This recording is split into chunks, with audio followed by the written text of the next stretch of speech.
Crawl from the wreckage one more time. Horrific memory twist the mind. Dark, rutted, cold, and hard to turn. Path of destruction, feel it burn. Still life, incarnation.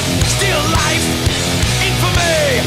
Hallucination, heresy. Still you run. What's to come? What's to be?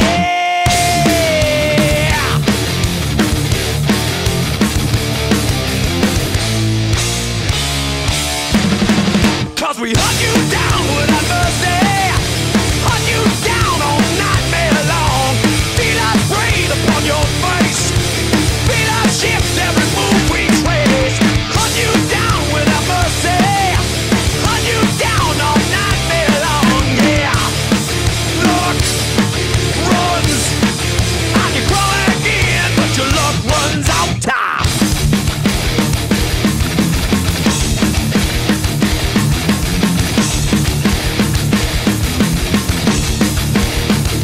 Runs out.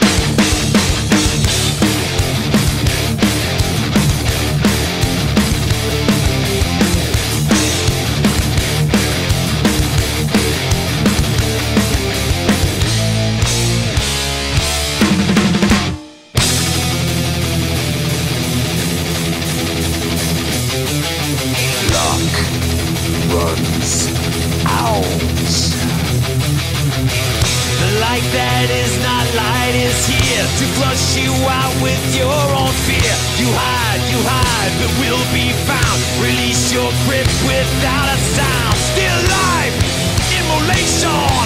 Still life, infamy. Hallucination, heresy. Still you run. What's to come? What's to be?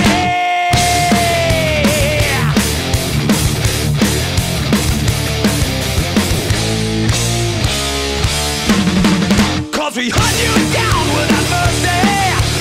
Hunt you down all nightmare long. Feel us breathe upon your face.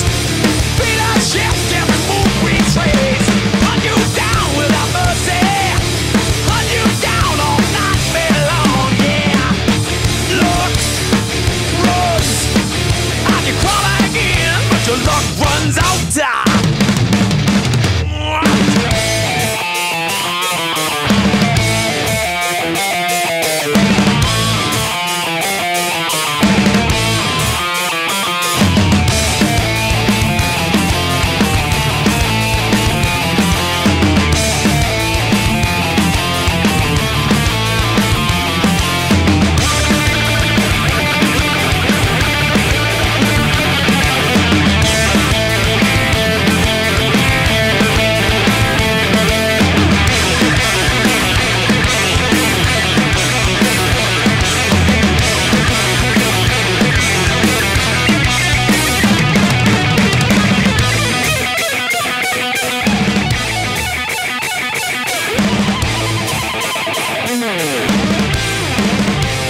Well, it finally happened, Zachary. Somebody burned down my she shed. Nobody burned down your she shed, Cheryl. Well, my she shed's on fire. The she shed was struck by lightning. Zachary, is my she shed covered by State Farm? Your she shed's covered, Cheryl. You hear that, Victor? I'm getting a new she shed. She shed? Mm-hmm. That's wonderful news. Go with the one that's here to help life go right. State Farm.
Trust I seek and I find in you. Every day for us something new. Open mind for a different view. And nothing else matters. Never cared for what they do. Never cared for what they know.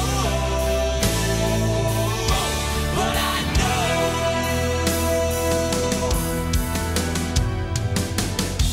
so close, no matter how far. It couldn't be much more from the heart. Forever trusting who we are, and nothing else matters. Never cared for what they do. Never cared for what they know. But I know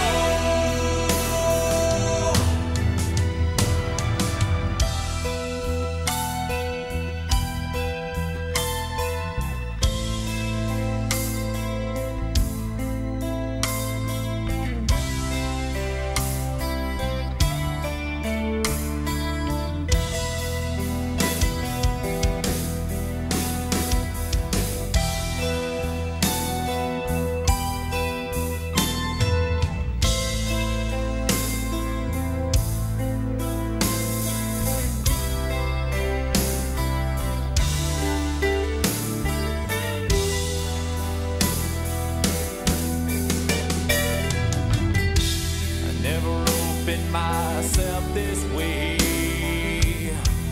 Life is ours, we live it our way. Hold these words I don't just say, and nothing else matters. Trust I seek and I find in you. Every day for us something new. Open mind for a different view. And nothing else matters. Never cared for what they say. Never cared for games they play. Never cared for what they do. Never cared for what they know. And I know, yeah.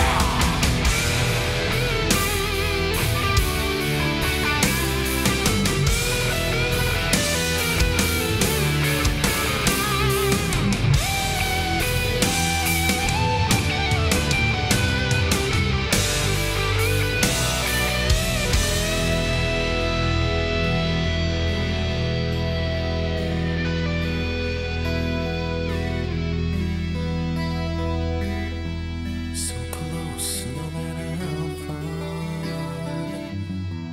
Couldn't be much more from the heart. Forever trusting who we are. No, nothing else matters.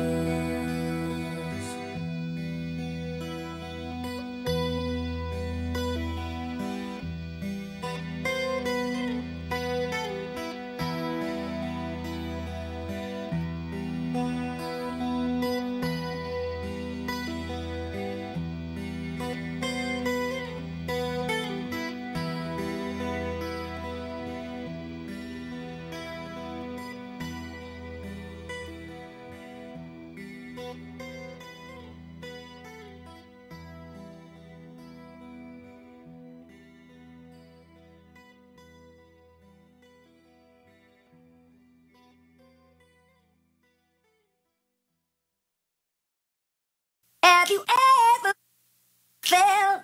Are you listening? Damn.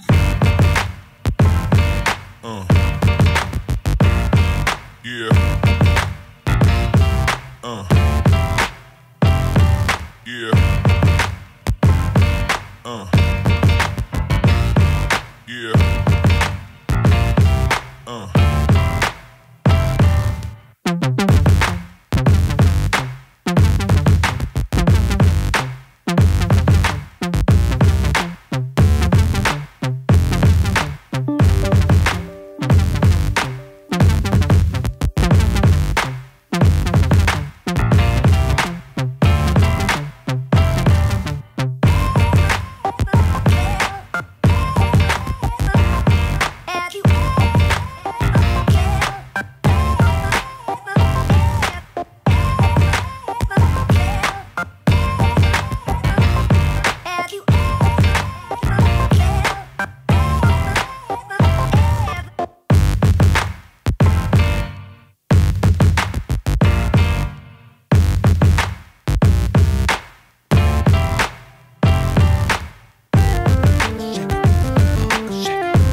Computers and More, located at 660 West 2nd Street, is obviously your computer sales and repair business in winter. The More is so much other than you can imagine. We are your local outlet for Winter Warrior sports apparel. We do screen printing and embroidery for your purple and gold attire. Stop in and check out all our gear on hand for you to wear to the next game. Call us at 842-9057 for an appointment to see how we can design your company logo on all types of clothing. And remember, thanks for keeping it local.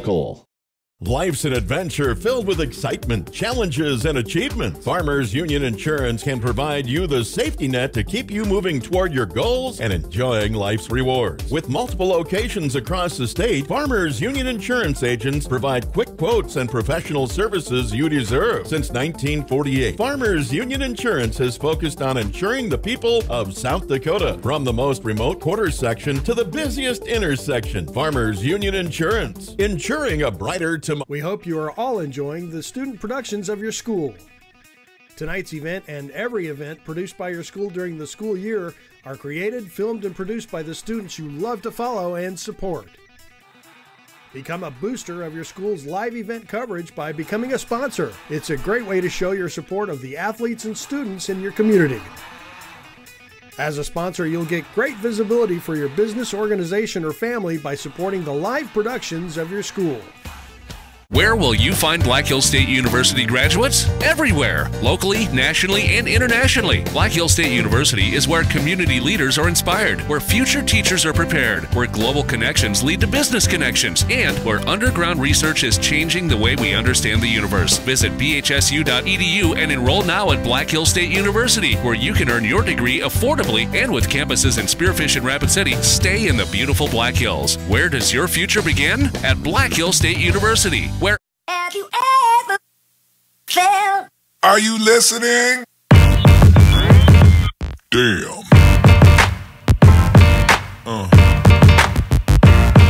Yeah. Yeah. Yeah.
never, never land.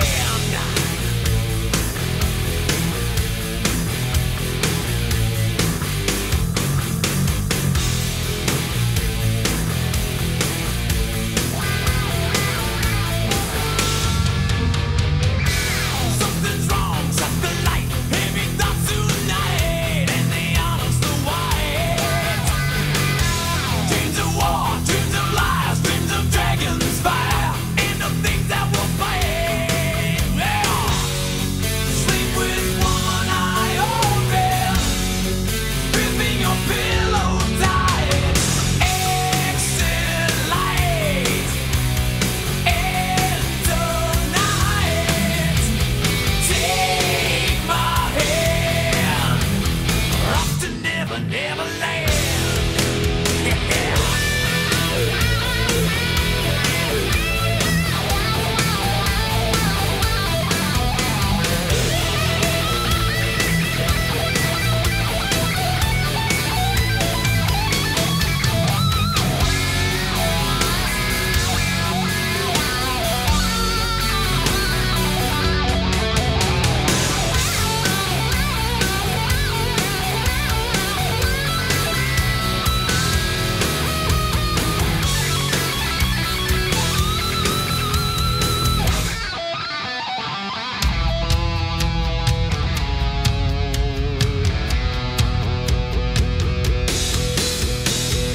Now I lay me down to sleep.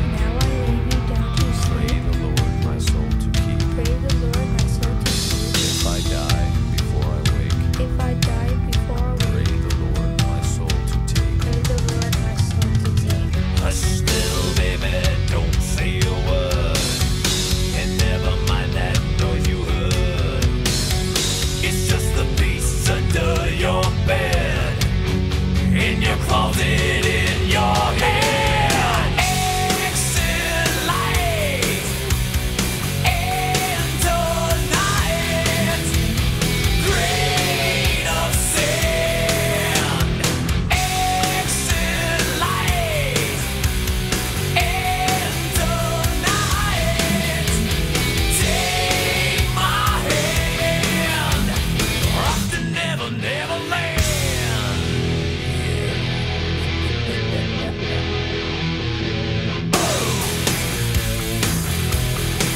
Yeah, yeah. Yo.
Good evening, basketball fans. Welcome to the St. Francis Warrior Dome this evening, as the St. Francis Warriors will play host to the Hot Springs Bison. So welcome to Hot Springs, and welcome to you listening wherever you are this evening. Throughout tonight's broadcast, if you have any school or community announcements, whether it's on the St. Francis side or the Hot Springs side, please do email those to us, and I'll be checking the email throughout tonight's broadcast to try to get those on air tonight. The email address for that is sfwarriorslive@gmail.com. Again, that's sfwarriorslive@gmail.com. Any birthday wishes or whatever it may be, let us know, and we'll make those announcements throughout the evening tonight. Things are just about to get underway here in tonight's JV action. It's like really a lot of static. On the floor for the Warriors, we've got Jeffrey Curry, David Badhand, Holden Hawkes, Daniel Witt, and Misoon Badhand. And Jeffrey Curry has the first bucket of the evening underneath with a nice post entry pass. Little pressure from the Warriors, nearly turned over in the backcourt, but Hot Springs able to handle the pressure, and they'll set up their offense. Miscommunication there on defense led to a wide open look underneath, but not able to get that one to fall was Grill for the Bison. Starters for the Bison are Cade Lockhart, Braden Grill. Don't have a number for 34, unfortunately. Ryder Allison, who's got the ball there on the wing, and Jimmy Hayes.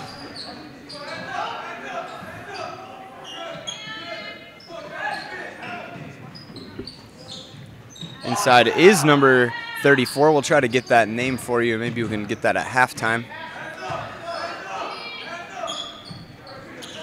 Good height, though, from this Hot Springs team. That may be a key in this one, is who's able to control the boards on both the offensive and defensive end. Holden Hawkes brings the ball up. Warriors leading 2-0. David Badhand from downtown. He was a couple steps beyond the three-point line with that attempt, but nothing but net from Badhand, and then gets a hand on the ball for a steal in the backcourt. Three-point look from Daniel Witt was no good. Loose ball is, though, recovered by Hawkes, gets it inside to Jeffrey Curry, and Curry has the and one. He'll step to the line with a chance to make it a three-point play and extend this early Warriors lead.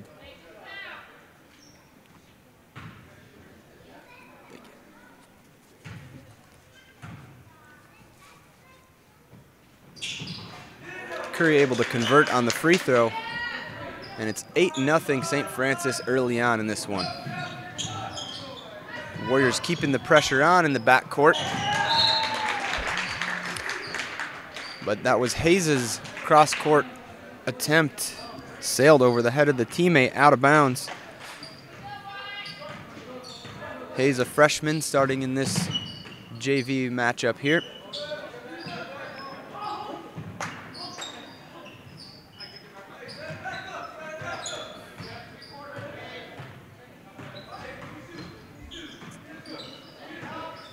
That's Badhand underneath.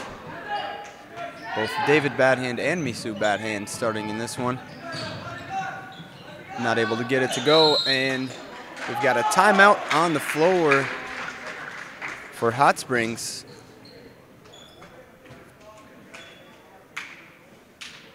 The pressure early on in this one for St. Francis, causing a little bit of trouble for the Bison.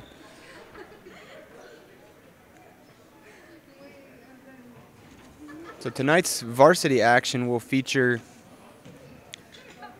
the same two schools. In that one, Hot Springs coming into this one on a great start. to their season. They're sitting at 9-1. No common opponents for the two teams, though, so we'll see how things fare tonight.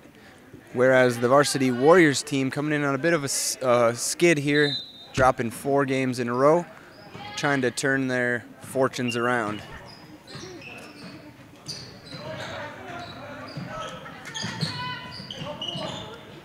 So the Warriors drop back into half-court defense, but still keeping the pressure on and forcing another turnover.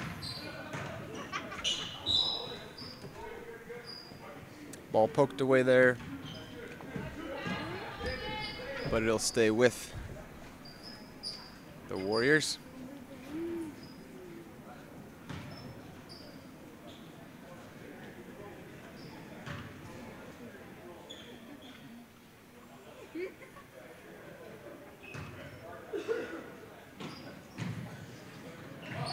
Inbounds pass comes to Badhand in the corner.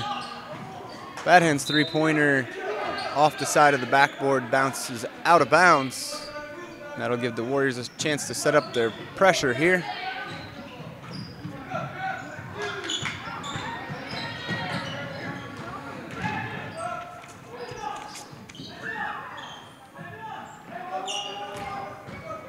Hayes was able to break the press, but his shot sailed just a bit long over the rim, but the offensive rebound fell to Hot Springs, and they've reset things here.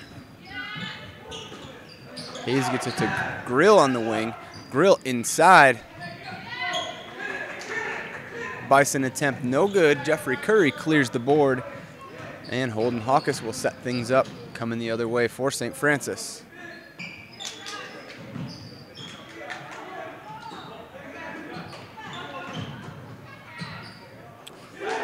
Badhand on the nice baseline cut, and David Badhand knocks it home for 2. He's got 5 points early in this ball game. There may also be some experience playing a factor here for the Warriors.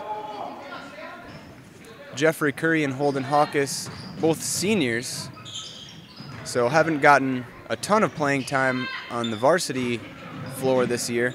But still, those guys with a few extra years of playing experience on this younger Hot Springs team could be playing a factor early in this one.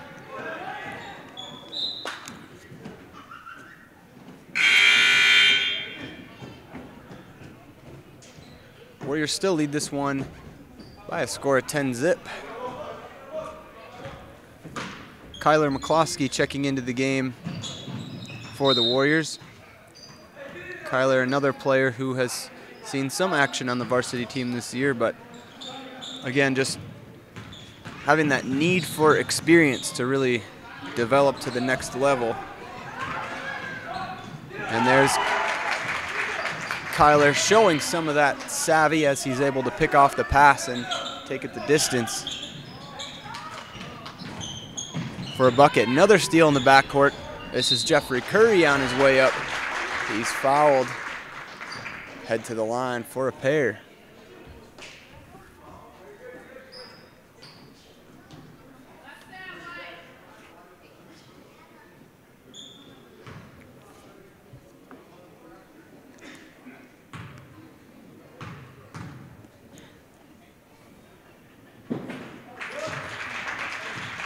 Curry knocks down the first.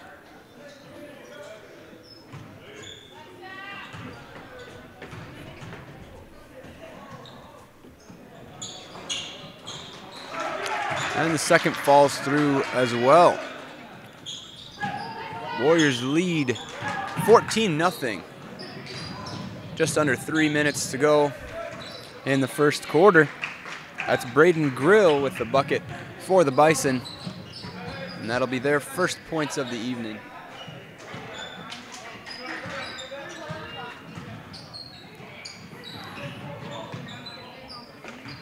McCloskey on the wing, just about lost the handle there.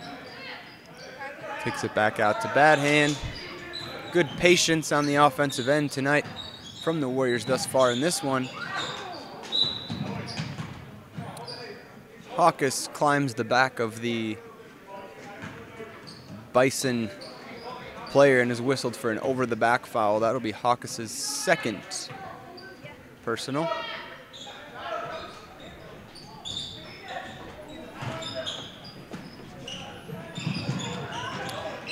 Curry with the steal. Head to Hawkes, gives it up to McCloskey. His shot is challenged. Not able to get it to go, and the Warriors will reset with Hawkes taking a three from inside. Misu Badhand with a little push-off on the rebound. The referee caught that one. And that'll be his first foul of the night, third team against the Warriors.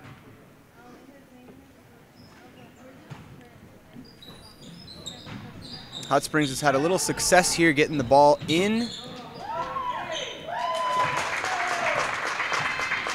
And just as I say that, another Warriors steal and a bucket for Holden Hawkes, but getting the ball in and then getting back to the inbounder, that has been where they have had the most success breaking this press.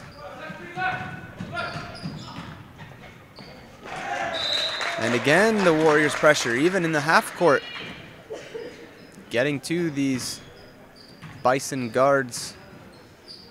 Another turnover, and Hawkes will bring it back up the floor. A minute and a half to go here in the first quarter of tonight's JV action.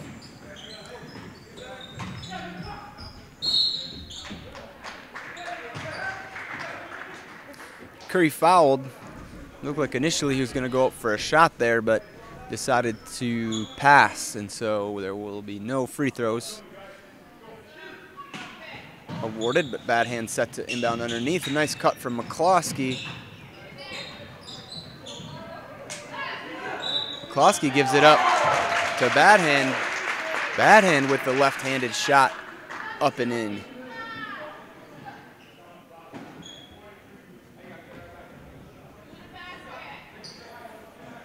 And the bucket's good.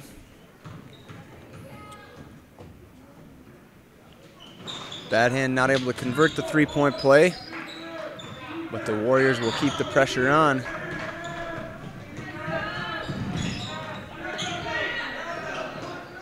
Things starting tonight in a very similar manner to how things started last night in both the girls' Lady Warriors JV and varsity games. Both of those teams last night were able to get out to big early leads thanks to backcourt turnovers, just like we just have seen tonight. McCloskey there not able to convert after he had a wide open layup.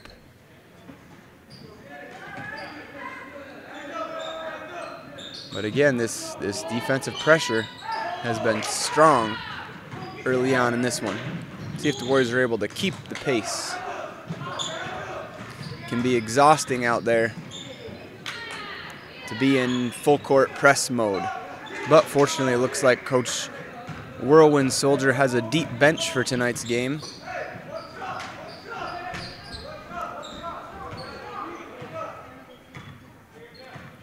Whirlwind Soldier instructing his team to hold on to the ball and wait for the last shot here. Curry not heeding that advice though, takes a shot early, but it works out as Hawkes grabs the steal, gets it ahead to Curry as he was putting his shoe on, lays it in. And a big first quarter for the Warriors. Thanks to some strong backcourt defense, St. Francis on top after one, 22-2. We'll be back with the second quarter and the rest of tonight's action after this.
Warriors picking up right where they left off, knocking down a three-point basket early on in the second quarter and grabbing another steal.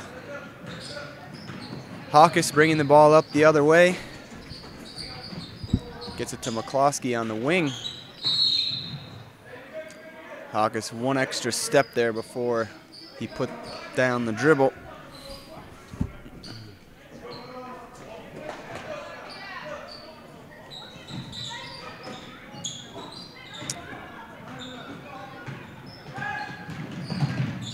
Inbound comes to Allison, and he brings it up, looking to set up the offense here for the Bison.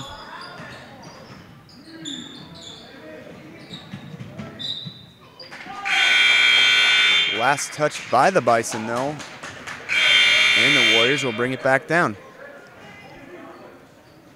Charging Hawk, along with Metcalf Roulard, checking into the ball game.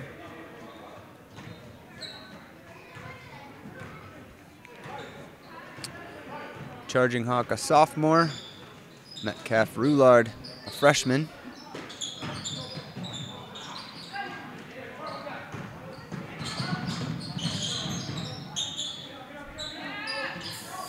Three-pointer on the way and no good from Brown. Just rimmed out, and the Warriors are back on the attack, leading by 23 midway through the second quarter of tonight's JV basketball game here. Good ball movement from the Warriors. Maybe one extra pass there, as the Warriors called for a 3-second violation. Devin spotted Warbonnet checking into the ball game, seeing his first action. Devin, a recent transfer from Flandreau.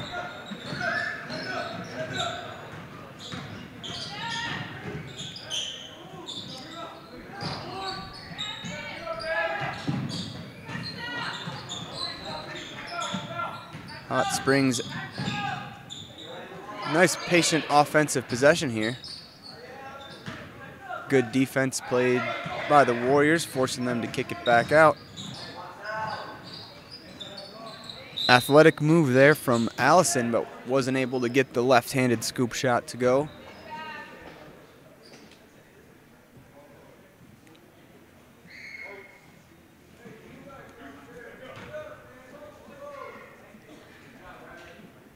Bison heading to the line to shoot a pair. First one off the backboard, no good.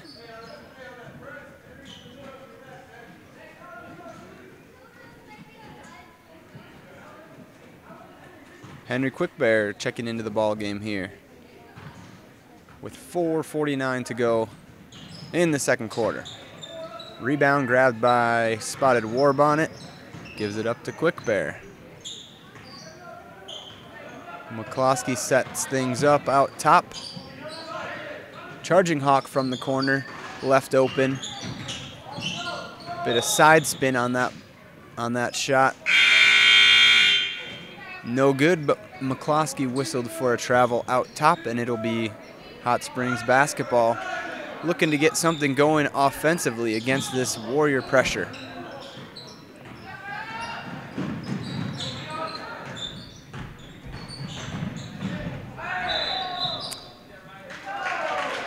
One extra step there.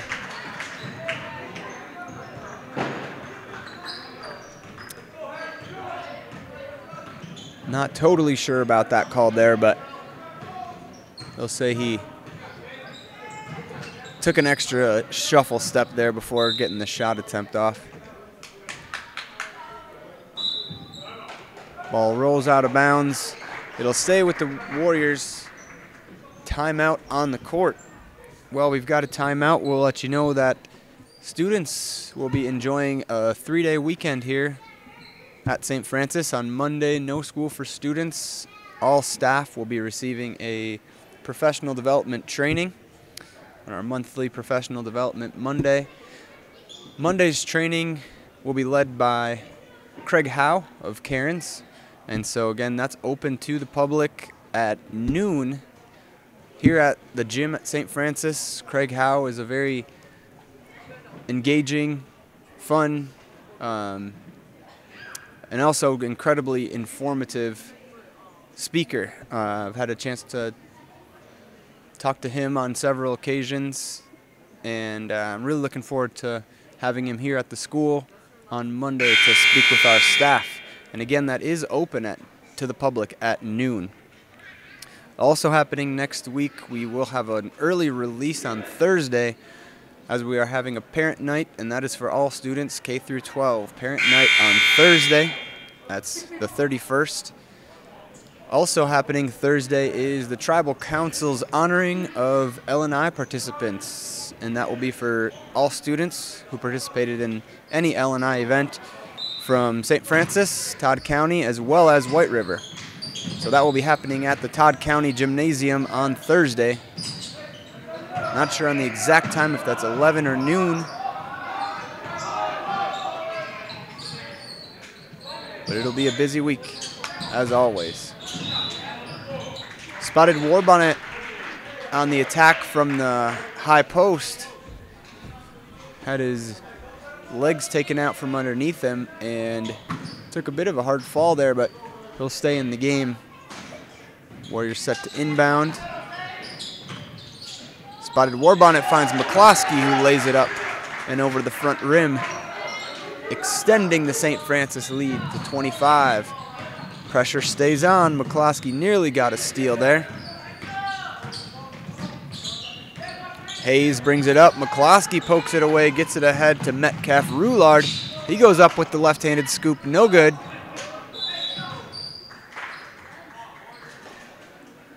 And on the ensuing rebound, we've got a foul whistled against the Bison.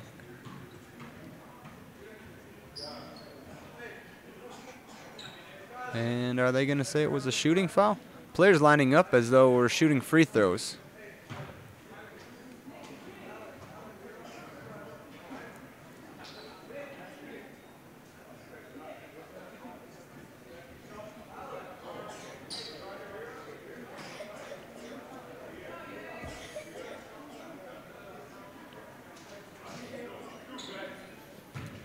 And they will call it a shooting foul, so Metcalf Roulard heads to the line to shoot a pair.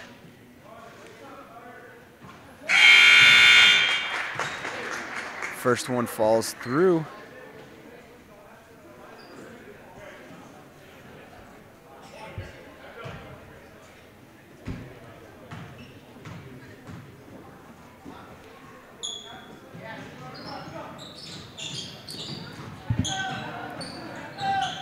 Second is long, and the rebound's cleared by Allison for Hot Springs. Allison gets it inside to the post. Little baby hook doesn't go. Good effort there from Braden Coleman, as Coleman's able to steal the ball back, and the Bison will set things up on offense here. Allison with the dribble near half court, gets inside, and a nice layup there from Ryder Allison, the 6'3" sophomore.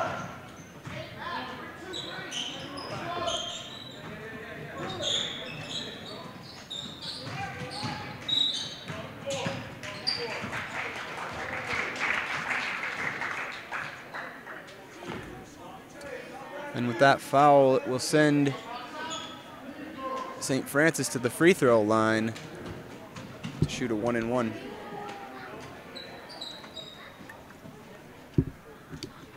It'll be Metcalf Roulard heading to the line.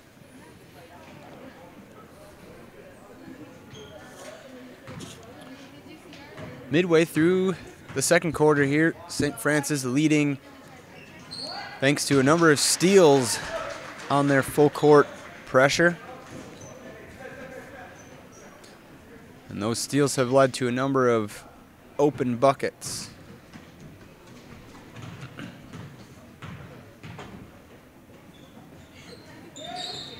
Metcalf Roulard able to get both free throws to drop through. And the pressure will stay on. Inbounds. Pass comes.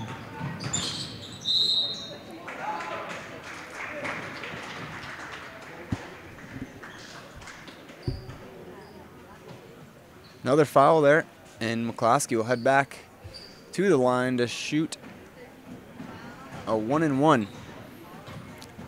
But Hot Springs has had a little bit of success breaking the press when they're able to get the ball right back to their inbounder. Just haven't been able to do that frequently enough to get anything going on the offensive end.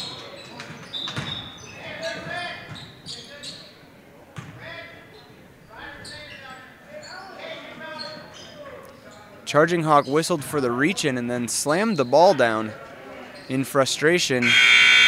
Very nearly a technical foul. Kind of surprised, honestly, that that wasn't called. The referees kind of gave each other the eyes there, like, should we call that? And decided not to call the technical, but did go over and talk to Charging Hawk and say that, young man, that behavior is against the rules. But a good job by the referees diffusing that situation, and nothing comes of it. Charging Hawk takes a seat, and Hot Springs will continue on offense. That shot up and too strong off the glass, and Hawkes will bring it up. McCloskey on the wing. Ball goes inside to Spotted Warbonnet. Contact from the defender, and Spotted Warbonnet will head to the line.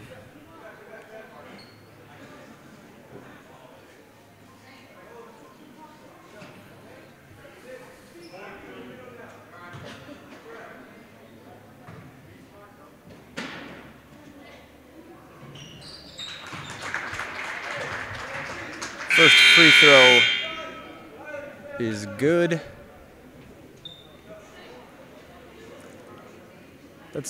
Was the fourth personal foul called there on number 34, the one number we do not have in the Hot Springs.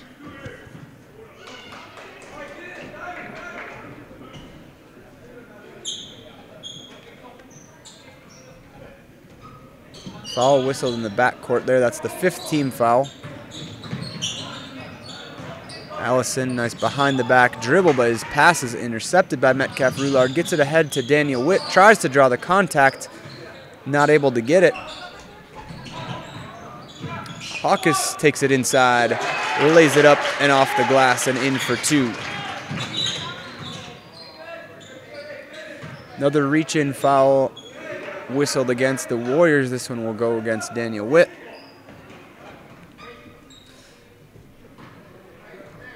And the pressure has changed up a little bit. Earlier in the game, Warriors running a 2-2-1 press. Now it looks like they're in a 1-2-1-1 press. So giving these Bison guards a couple different looks.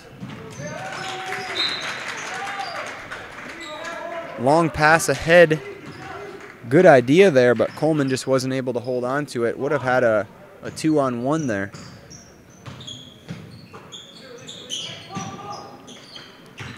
So the Warriors with the ball and a chance to extend their lead. Daniel Witt a little quick to pull the trigger there, and his shot was blocked. Had a defender right in his face.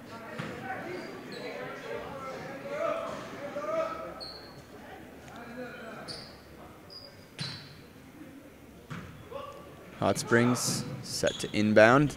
Cross-court pass was intended for Lockhart, but McCloskey stepped in and did just enough to force the turnover. And the Warriors will inbound underneath their own basket. Holding on to a 29-point lead here with just under a minute to go before halftime in tonight's JV action.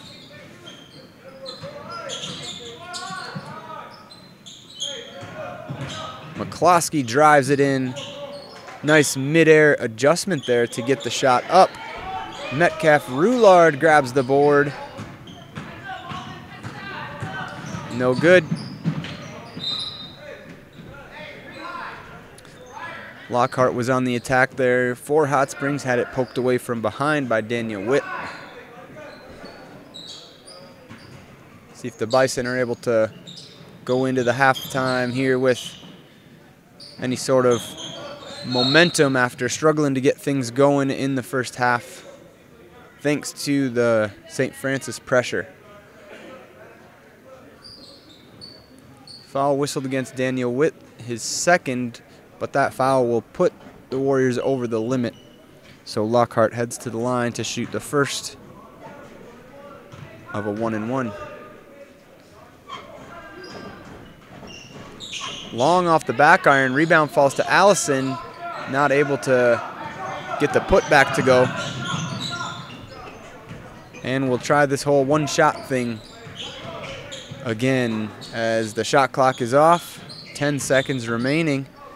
Warriors holding for the last shot. Getting the ball inside. Metcalf Roulard wasn't able to get it to go. And Hot Springs content to hold on to the ball and let the clock run out on this first half. A strong first half performance from the Warriors has them sitting on top 33-4. We'll take a 10-minute halftime and be back with the second half of tonight's action. Thanks again for joining us tonight.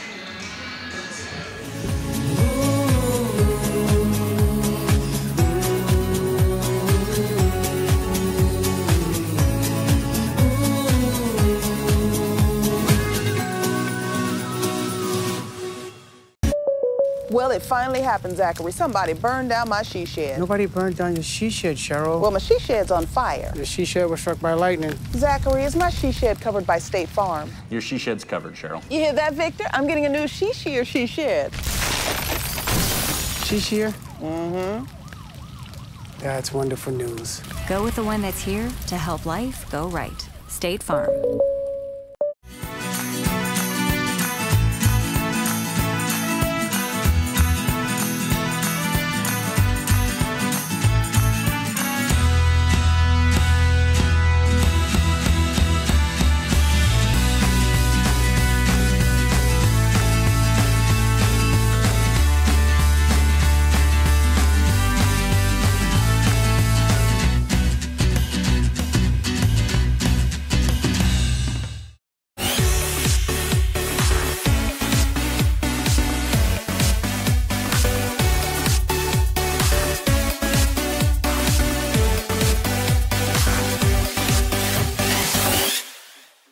Hey, Doug, how'd that discount double check work out for you? Oh, that was great. Great.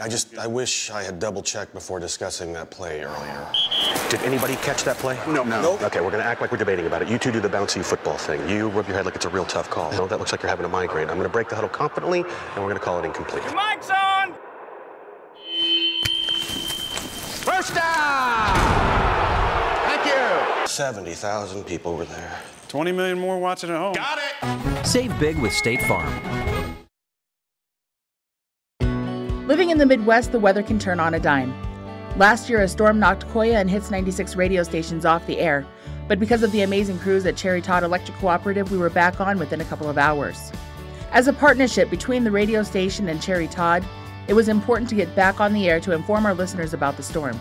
Cherry Todd Electric Cooperative. They're there when you need them, wherever you need them, keeping the power on. A message from Cherry Todd Electric, your local Touchstone cooperative. Living in the Midwest, the weather can turn on a dime.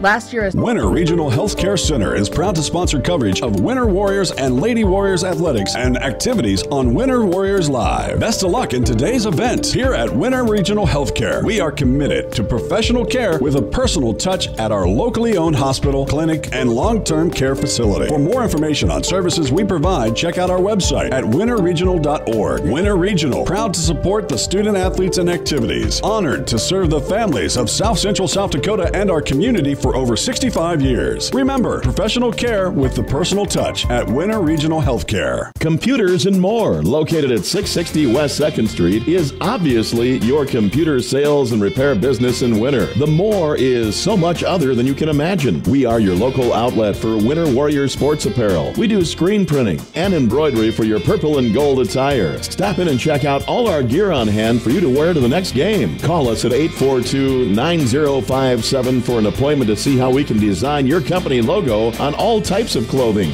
And remember, thanks for keeping it local.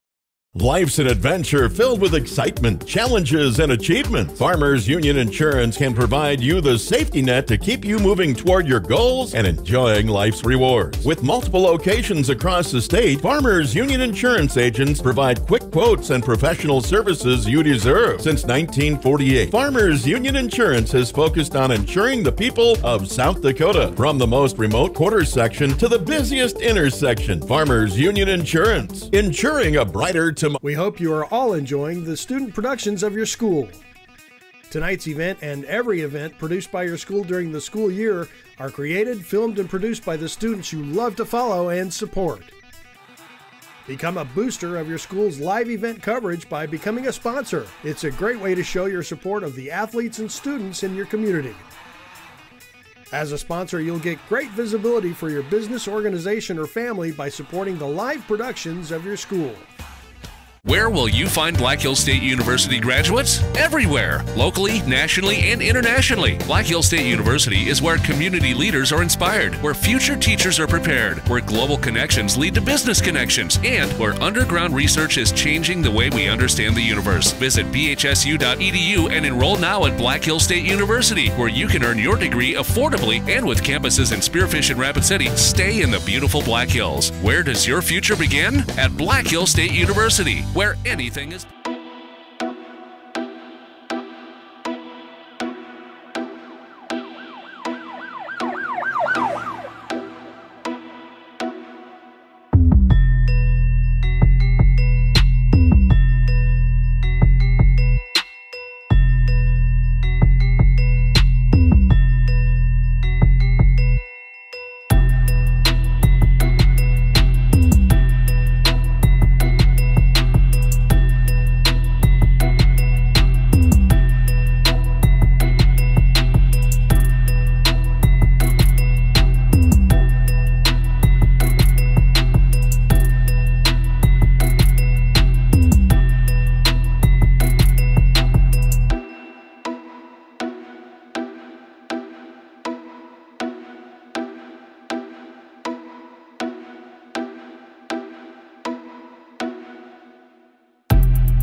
Trust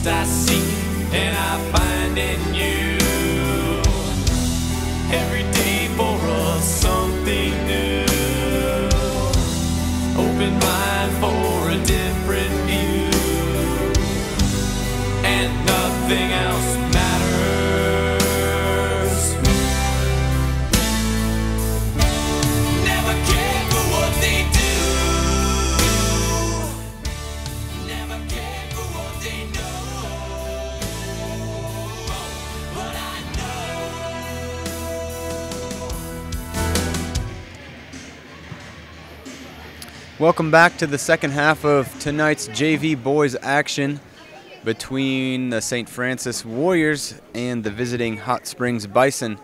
Warriors dominant in the first half behind a high-pressure defense, both in the backcourt as well as half-court defense. So we'll see if they're able to keep the pressure on here in the second half and hold on to or extend this lead. As we mentioned, next week on Thursday, the Tribal Council will be having an honoring for students from St. Francis, Todd County, as well as White River. So just a sampling of those results that we had in the hand games tournament that was held on December 12th. The St. Francis Teospai team came in third place. Team members included Alan Charging Hawk, who's playing in tonight's game, Jocelyn Medicine Eagle, Shanae Bear Heels, Cheyenne McLeod. There were 17 teams competing, so congratulations to that team on finishing third in that competition. Warriors starting the second half quickly there with a quick shot from Daniel Witt in the corner. Wasn't able to get it to fall, but another steal by the Warriors, and they've got the ball back.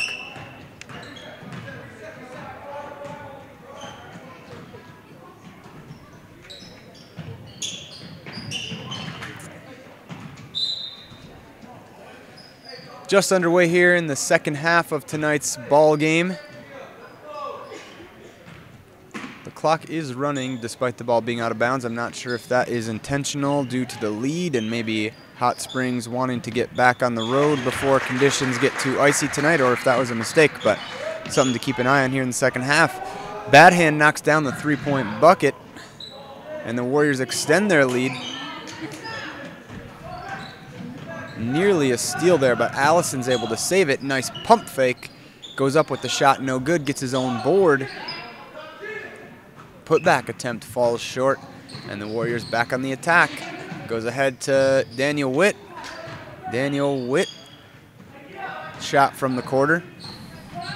Don't think Daniel Witt's ever met a shot he didn't like. Knocked down several threes in a game earlier this week on Tuesday against Lower Brule. He was a big part of that JV boys victory.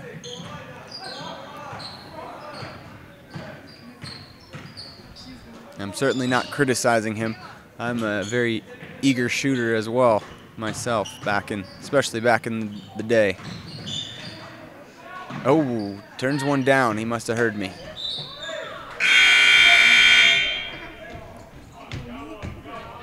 Ball knocked out of bounds. Will stick with the Warriors. Jeffrey Curry set to inbound.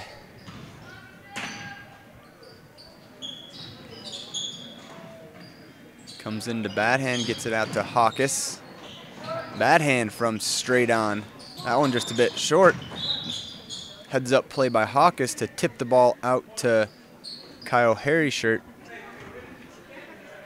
Foul whistle, didn't see exactly who that one was on. Looks like it was against Bad Hand, against the ball, or away from the ball. Fighting for that rebound. Another steal in the backcourt. Here's Hawkes. Foot on the line. That would have been a two. Board for Jeff Curry. Lost the handle on the way up. And in the ensuing fight for the loose ball, we have a foul whistled against Hot Springs.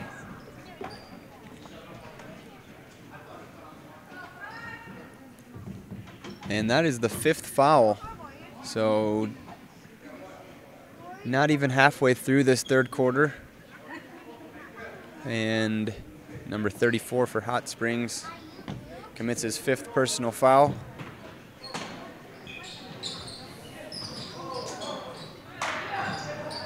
Warriors on the floor right now are Holden Hawkes, Jeffrey Curry, David Badhand, Misoom Badhand, and Kyle Harryshirt.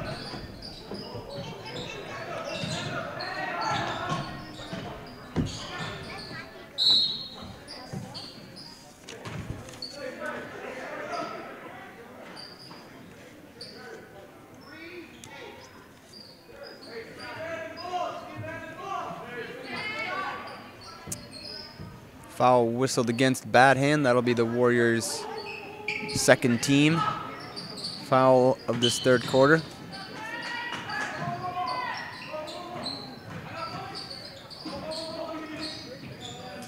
Steal by Curry. Warriors will bring it back the other way. For Hot Springs, Carl Massa, Jimmy Hayes, Ryder Allison, Braden Grill,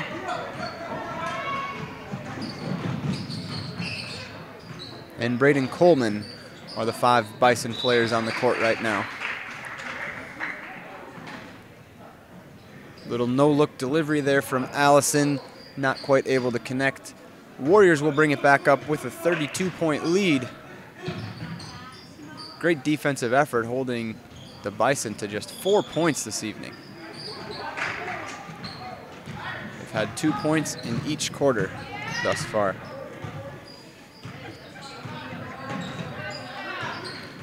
Warriors dropping back into a man-to-man here midway through the third quarter. Ball knocked away. Just out of control of Hayes, and Hayes whistled for the travel. McCloskey and Quickbear checking in for the St. Francis Warriors.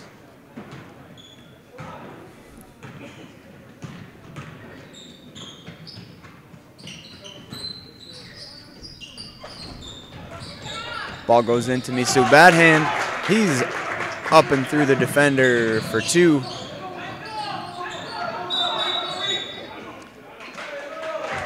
Nice trap in the backcourt. Forces a timeout from Hot Springs.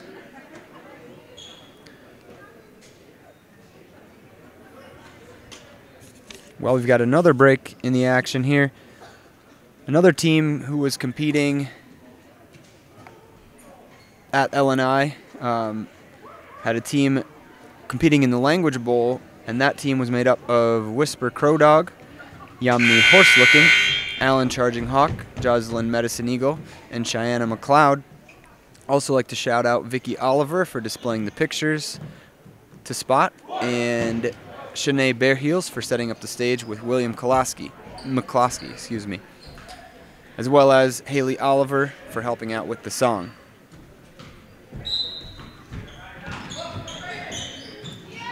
The moderator for both hand games and the Lakota Language Bowl was Harold Charging Hawk.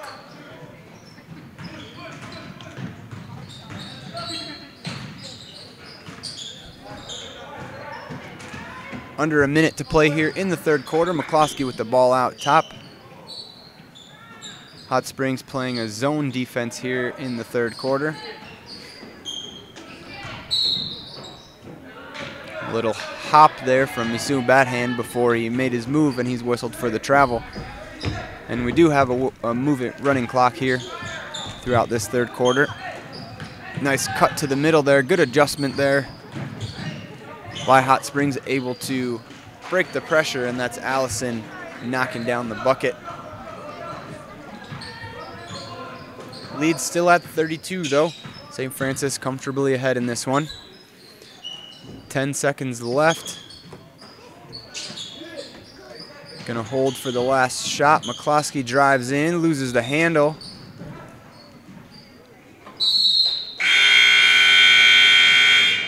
There's a jump ball whistled with the shot. The clock continued to run, so I think we'll just say no jump ball, and it'll be Hot Springs ball to begin the fourth quarter. That fourth quarter will be coming to you in just under a minute. And following tonight's JV game, we will have varsity boys action as Hot Springs enters tonight's game at a mark of 9-1. St. Francis sitting at 3-7. They went on a 3-game winning streak midway through this young season, but have since dropped 4 straight, so they'll be looking to turn their fortune around against a Hot Springs team that comes in with only 1 loss on the season, but these teams don't have any common opponents, so it's hard to know exactly how these teams will match up tonight. Should be exciting to see. 4th quarter ready to begin here.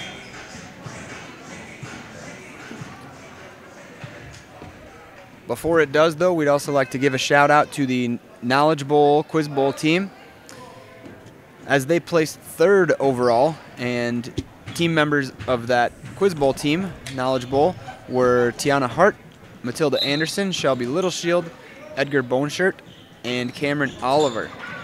The moderator for that is Caitlin Bordeaux, so congratulations to the Knowledge Bowl team with an impressive 3rd place overall finish at LNI earlier this year. Quick bucket by the Warriors, extending their lead early here in the 4th quarter. And a foul on the defensive end committed by McCloskey.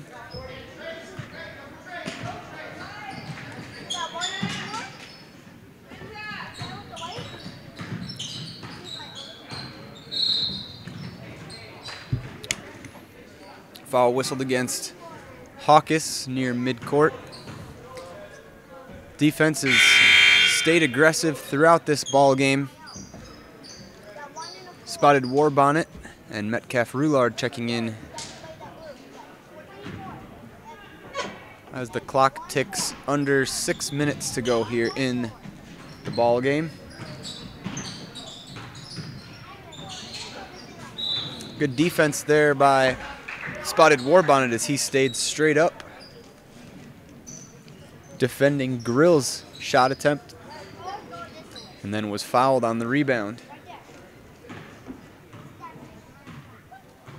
Great team effort here from the Warriors. Hasn't been one player taking the spotlight. Certainly been a team effort both on the offensive and defensive ends. Nice drive there from Spotted Warbonnet, who gave it off to Metcalf Roulard. Couldn't get it to go though, and Hot Springs will bring it back the other way. Warriors dropping back into their half-court defense. Finger roll there by Hayes is good, and the Bison score the bucket to cut the lead to 32. McCloskey with the ball in the corner, looking inside, nothing doing. Harry Shirt gets it in. Quick there on the high arcing 3-pointer.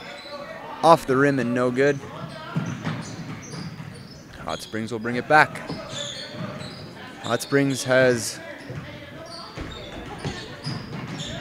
again, struggled to really get anything going here tonight. They've had 2 points in the 1st quarter, 2 in the 2nd, 2 in the 3rd, and now 2 in the 4th here as well.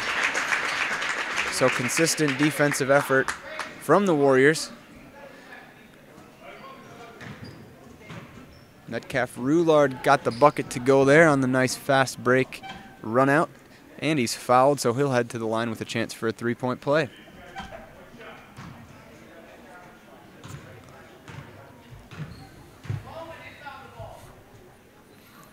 In last night's action, the Lady Warriors still got to check the record books. We did find out that back in, I believe it was 2003, we were told, the Lady Warriors team cracked 100, but it happened again last night with the Lady Warriors coming out victorious. They put up 103 points last night against Oryx. So congratulations to the Lady Warriors team on that historic effort. Again, you just very rarely see that in high school basketball, and such a milestone. A lot of excitement in the gym surrounding that accomplishment and that milestone. Lady Warriors have been playing some great basketball as of late, and they'll be back in action tomorrow taking on Freeman, as will these Warriors. We've got 4 games tomorrow starting at 11:30, so tune in tomorrow We'll be broadcasting those as well. Bucket good there by the Bison. That brings the score to 42-10 here. Final minutes of the fourth quarter.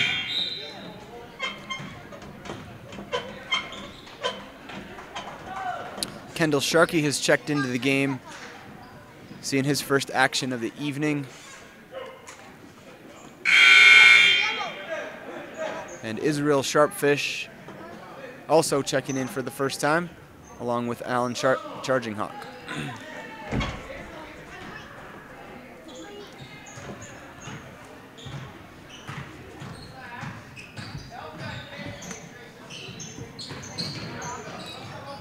Casper's pass goes inside to Grill, but it's well defended there by the Warriors. No bucket, but Hot Springs will keep the ball. And we'll take a timeout to talk things over and see if they can draw up a play underneath here. Under 2 minutes to play in the fourth quarter.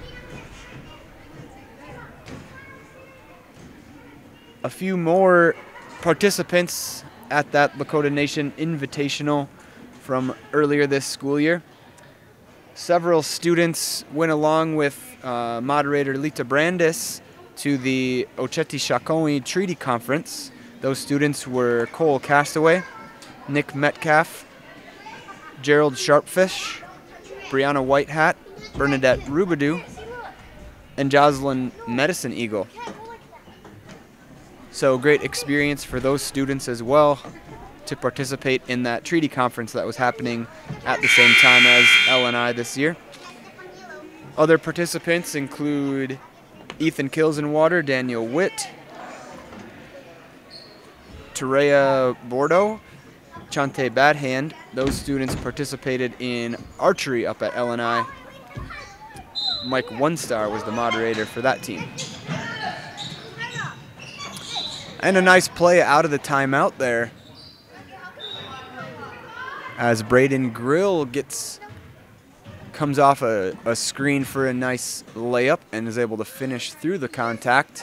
Foul whistled against Kendall Sharkey, and Grill will head to the line with a chance for a three-point play.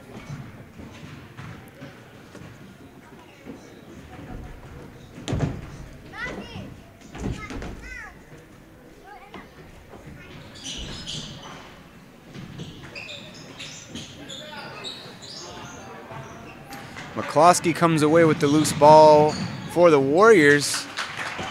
Little hesitation dribble there, but he's able to finish on the reverse layup there. Nice play in transition from Kyler McCloskey to get the bucket.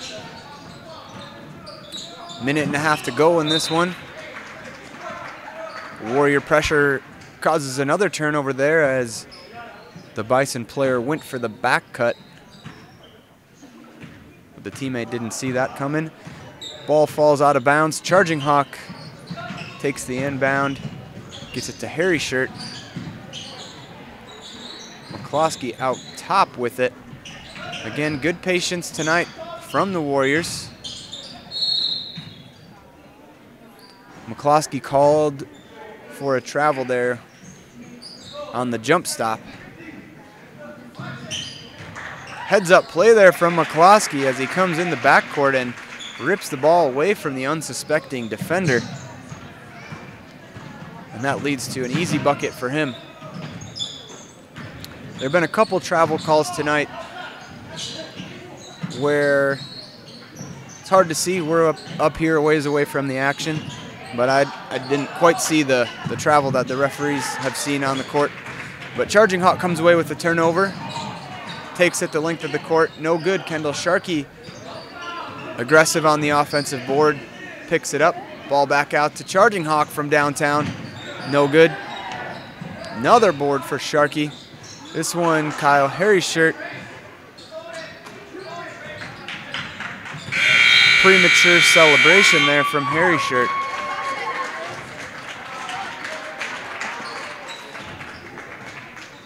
And a nice victory here for the JV squad, coming away victorious 46 12 in this one.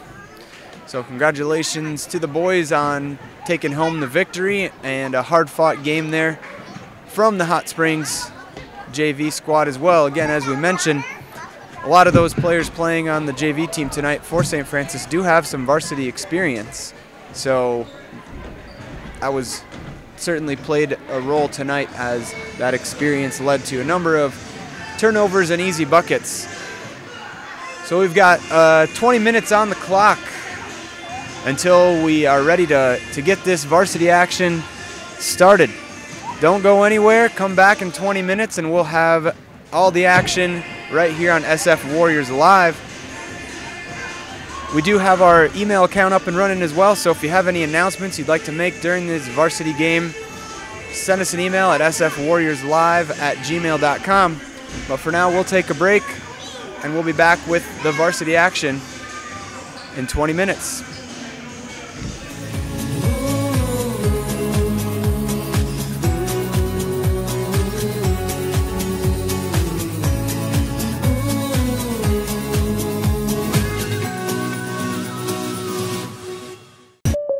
Well, it finally happened, Zachary. Somebody burned down my she shed. Nobody burned down your she shed, Cheryl. Well, my she shed's on fire. Your she shed was struck by lightning. Zachary, is my she shed covered by State Farm? Your she shed's covered, Cheryl. You hear that, Victor? I'm getting a new she shed. She shed? Mm-hmm. That's wonderful news. Go with the one that's here to help life go right. State Farm.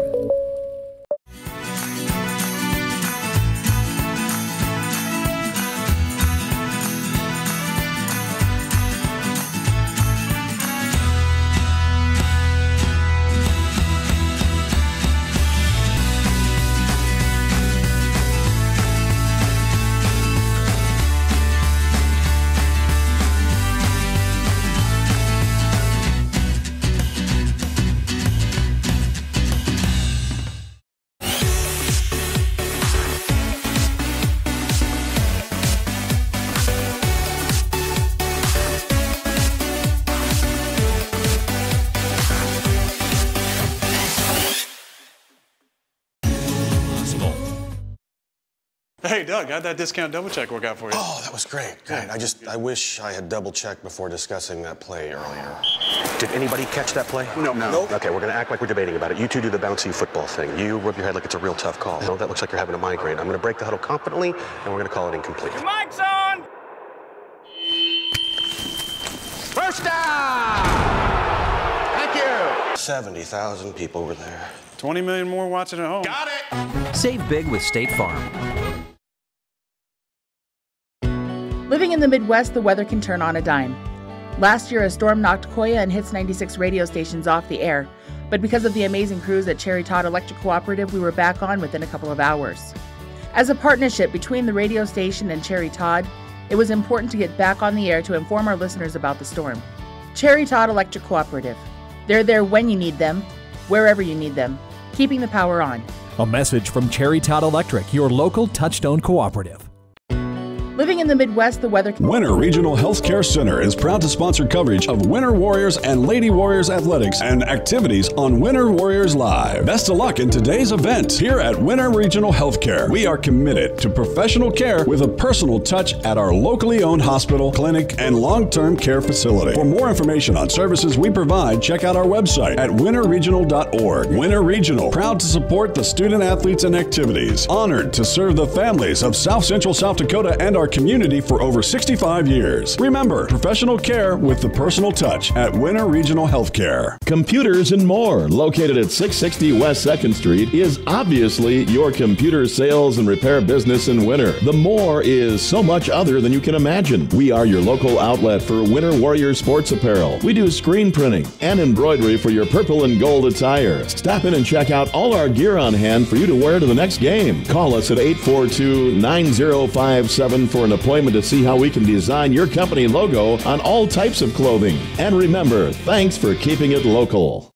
Life's an adventure filled with excitement, challenges, and achievement. Farmers Union Insurance can provide you the safety net to keep you moving toward your goals and enjoying life's rewards. With multiple locations across the state, Farmers Union Insurance agents provide quick quotes and professional services you deserve. Since 1948, Farmers Union Insurance has focused on insuring the people of South Dakota. From the most remote quarter section to the busiest intersection, Farmers Union Insurance, insuring a brighter tomorrow. We hope you are all enjoying.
Welcome back to tonight's action here at the Warrior Dome as the Warriors are hosting the Bison from Hot Springs.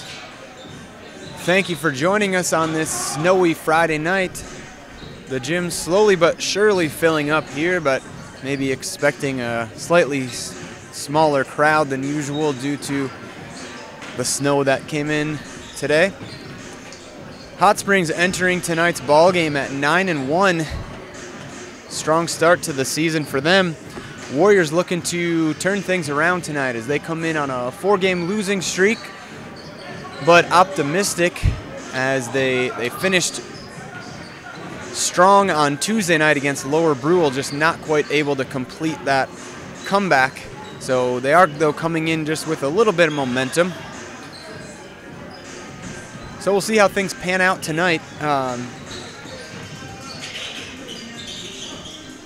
Before we get started with tonight's action, a couple more shout-outs that we'd like to make for our LNI participants that we didn't get to during the JV game.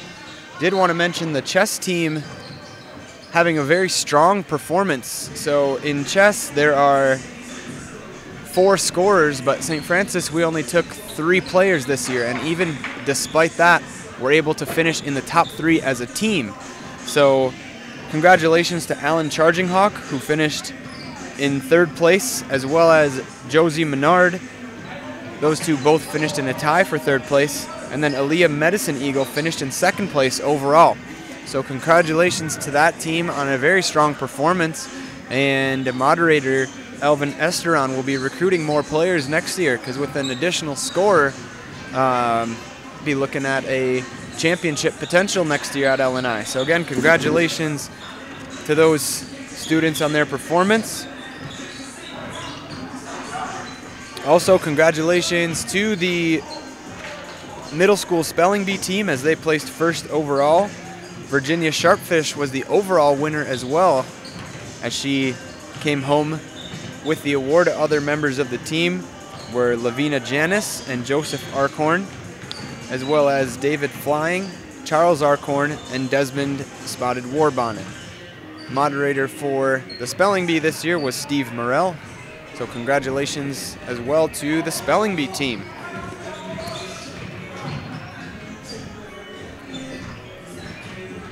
So getting a little bit of a later start tonight due to the weather conditions causing Hot Springs to arrive a bit later than usual. Doing a little bit of research ahead of time, I found that Hot Springs, so located near the Wind Caves, a place of great importance to the Lakota people. Hot Springs, I was a bit surprised and very excited, I guess, to see that Hot Springs is offering Lakota language courses. So a good shout out to them for their effort in sustaining the Lakota language. And from their website, I was able to find that some of the expectations for their class really jumped out to me and impressed me. So I'd like to share a couple of those. So again, Hot Springs offering not only a Lakota language class at 2 different levels, but also Lakota Star Knowledge. And so one thing that they said on their website is that we have been told that this language is sacred. However, we should also not be afraid to utilize it. A sacred language deserves to be spoken so that it may be carried on to the future for our young people. Take pride in learning Lakota. By learning, you are helping preserve this rich language and culture into the future. So shout out to Hot Springs School District and the Hot Springs High School for offering those courses for their students, and we of course offer those as well for our students. Beginning next year, for next year's graduates, it will be a requirement for all students to complete not just 1 year of Lakota language, but 2 years. So that for this year's graduates, they just had 1 year of Lakota language, but beginning next year, that will be school board mandated 2 years of Lakota language. So doing our part as well, hopefully, as a school to preserve that language here. 1 minute remaining until we'll have the introduction of the St. Francis cheerleaders, as well as starting lineups for both teams. Keys to success for the Warriors are just to play a full game. As we mentioned against Lower Broof, they fell ahead early in that one. We're just not able to overcome that early deficit. So getting off to an early start, and also head coach Troy Lunderman has said a key throughout the year for his team is to control the tempo. And for the most part, that has meant slowing things down, not getting caught up in a fast break sprint ball game. So we'll be looking for that tonight from the Warriors as well, to see if they're able to control the tempo. At this time, we will turn it over to our public address announcer for the introductions of the cheerleaders and tonight's players. Logan Madden, Natalie Bordeaux, Arlene Ironhawk, Shelby Littleshield, Sheena Luta Reynolds, Oyate Stans, Darwin Walking Eagle, and Tara Walking Eagle. Cheer coach is out of Manhattan. And now let's meet the starters tonight from Hot Springs, Bison. 6'2" senior guard, player number 0, Morgan Harkless. A 6'1" senior guard, number 3, Matt Norton. A 6'6" junior forward, number 4, Alex Pilgrim. 5'10" senior guard, number 5, Thane Lockhart. And a 6' senior guard, number 10, Kelton Harris. Bison are coached by Aaron Noteboom, assisted by Mike Remington, Evan Bison, Cody Harris, and Linda Janice. And now let's meet the starters for your St. Francis Warriors. A 5'9" junior guard, number 10, Prince, Black Spotted Horse. A 6'10" sophomore guard, number 20, KK Claremont. A 5'11" senior forward, wearing number 30, Chris Long. 6'4" senior center, number 32, Jordan Kilsenwater. And a 6'4" senior guard, wearing number 50, Lars King. St. Francis Warriors are coached by Mr. Troy Lunderman, assisted by Trevor Whirlwind Soldier, Desmond Ty Arcor. And now, ladies and gentlemen, please stand and remove your cover and face the flag, as we will have our Lakota flag song performed by the St. Francis Drum Group.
Thank you to the St. Francis Drum Group for the flag song this evening.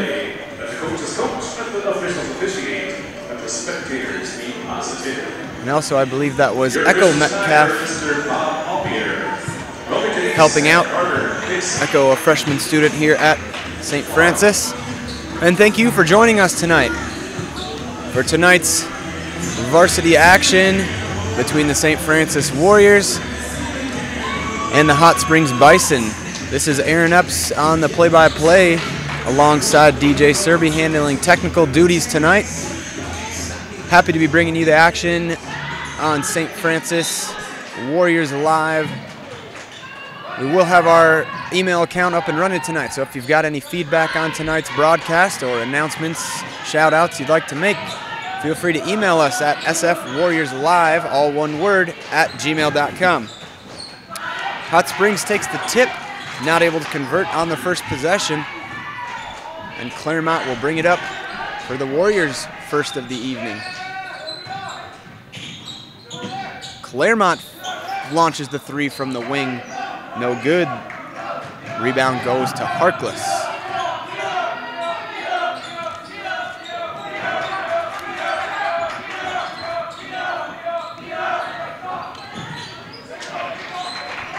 Shot there from Bilbrook, no good. Rebound goes to the Warriors. A lot of experience on the court for Hot Springs, starting 4 seniors and a junior. Was able to talk to Thane Lockhart's dad briefly before the game to get some clarification on a few pronunciations and ask how the season's going, so I appreciate the information from him. But yes, Hot Springs coming into this one 9-1, looking to extend on that great start. Blocking foul against Claremont. That'll be the first stoppage of play here this evening. Hot Springs all set to inbound underneath the basket.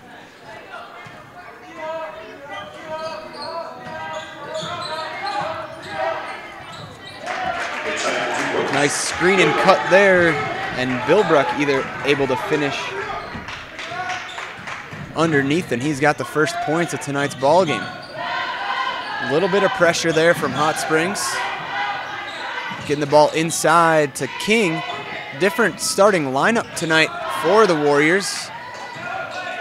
Starters for the Warriors, if you didn't catch that before the broadcast, were Black Spotted Horse, Prince Black Spotted Horse, Kalen Claremont, Jordan Kilsenwater, Chris Long, and Lars King.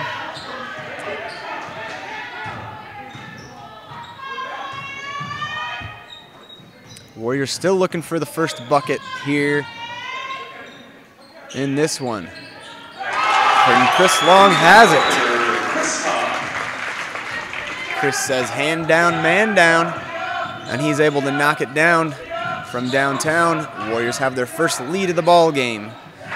Hot Springs looks to answer. That was Harkless on the layup, but it was just short. Claremont with the ball out top. Uses a screen, pulls up the mid-range jumpers, no good off the rim. Harkless comes back. And Harkless finds Lockhart on the cross-court pass. And Lockhart finishes on the cut there.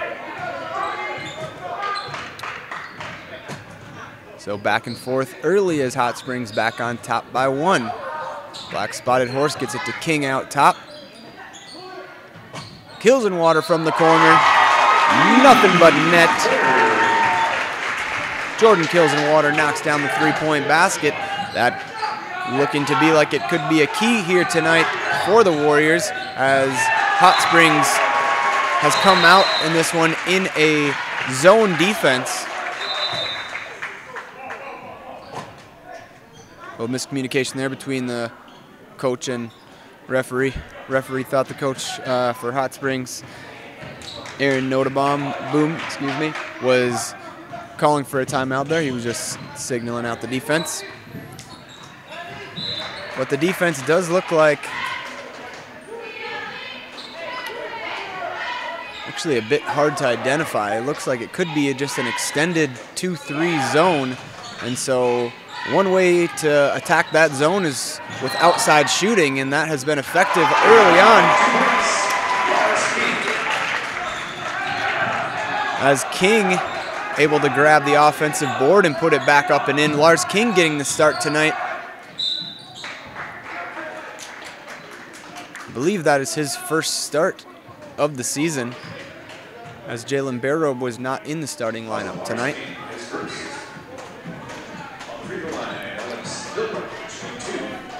Warriors head coach Troy Lunderman calling his players over to have a quick chat as Bilbrook heads to the line to shoot a pair. First one drops off the rim, no good.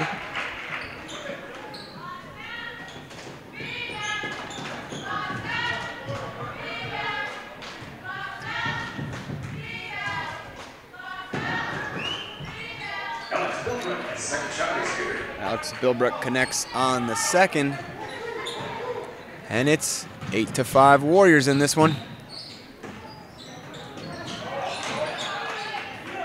Did find out before the game that a number of these Hot Springs players are actually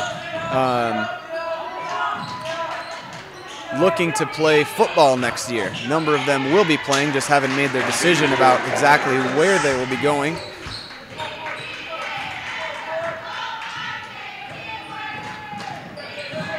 Bucket good there for the Bison, and a steal. Mishandled it, could lead to a fast break here for the Warriors. Black Spotted Horse, though, turned away, and Warriors will reset things on offense. Leading by 1 with 3.5 minutes to go here in the first quarter. Nice pump fake inside by Lars King, gets the defender in the air, and he's able to draw the foul.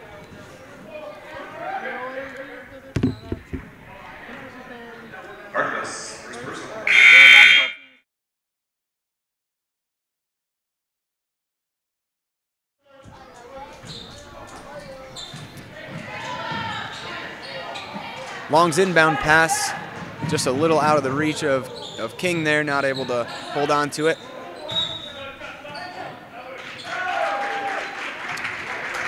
Good hustle and hands there by King, getting back on defense to disrupt the interior pass, and the Warriors will bring it back down.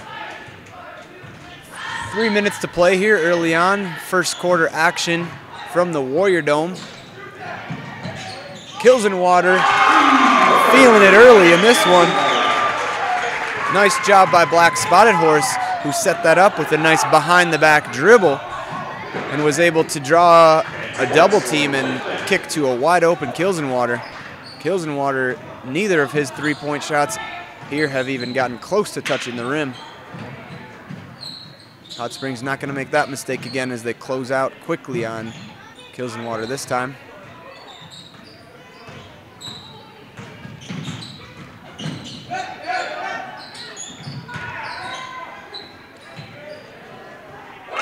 This time Kilsenwater on the assist to Chris Long, and that is the 4th three-point bucket for the Warriors early in this one. So effectively finding the gaps in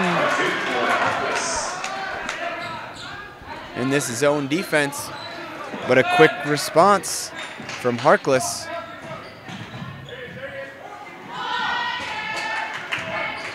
And just like that, Hot Springs out of their zone defense. Head coach Noda Boom didn't like what he saw early, so changing things up. Claremont, though, able to attack the man-to-man defense. Hits the step-back jumper. Warriors up 5 here, still in the early going. Nice curl cut there. Good offensive action. Harkless gets another bucket there. So good action on the offensive end by both teams here. Bison cutting that lead down to 3 for the Warriors. Head coach Troy Lunderman wanting a timeout to talk things over. Troy Lunderman is assisted by Trevor Whirlwind Soldier and Desmond Ty Arkhorn. Cheerleaders for tonight's game are Logan Badhand, Natalie Bordeaux, Arlene Ironhawk, Shelby Littleshield, Sheena Luta Reynolds, Oyate Stans, and Darwin Walking Eagle, as well as Tara Walking Eagle. Elda Badhand is the cheer coach.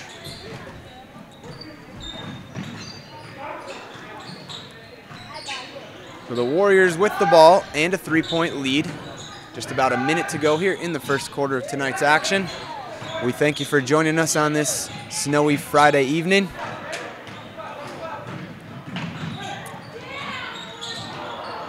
Turnover there and a coast-to-coast take, but not able to get the layup to go. Offensive rebound, Hot Springs. Harris able to get his feet set and knock down the three-pointer from the corner, and we've got ourselves a tie ball game.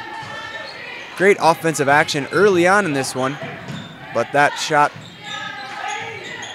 did come off of an offensive rebound, so second chance points for Hot Springs. And there's Barrow putting on a little shimmy move on the inside, and unless I've gone crazy, it looked like we had some lights go out, so I guess we could say both teams shooting the lights out here early in this one.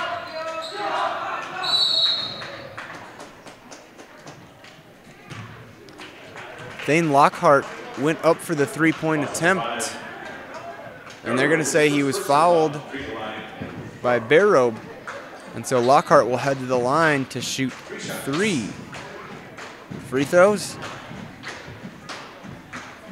with 5 seconds left here in the first quarter. First one is good.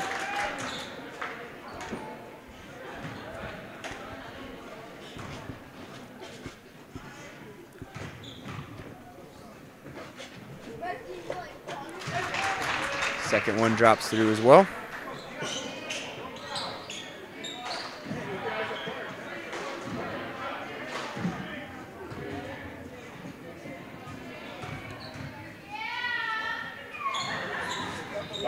And the third one too.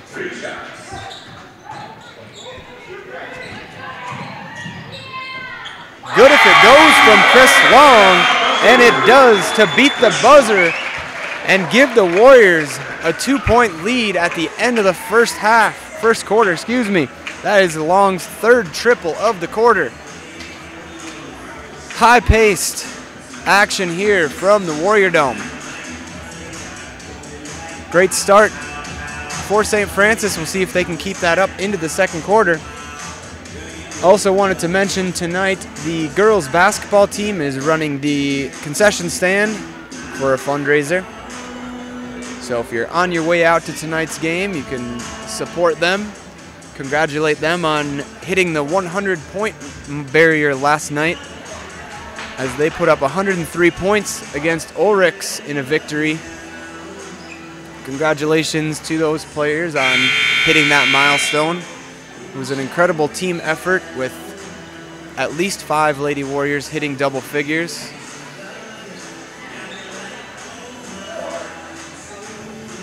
And both those teams, both the Lady Warriors and the Warriors here, will be playing tomorrow beginning at 11:30. We'll have girls JV followed by boys JV, and then girls and boys varsity.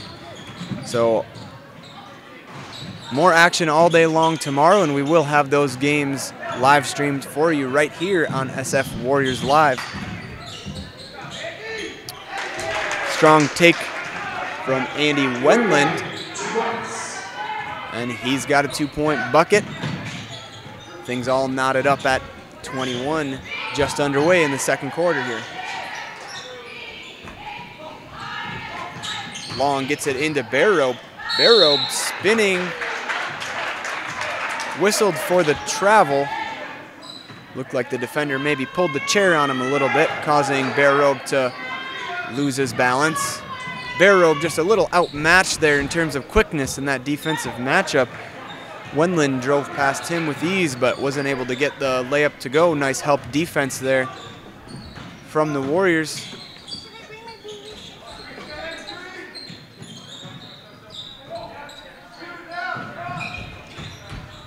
Pass goes into Long. Long on the turnaround, no good. But Claremont on the offensive glass. Great hustle from KK Claremont as he was able to, he didn't even have a hold of that ball. He just went up and tipped it right in. Traven Traversy checking in for the first time this evening as Black Spotted Horse will take a seat, catch his breath. Traversy has been contributor in recent games at the point guard position. Another travel whistled there against Bear Robe.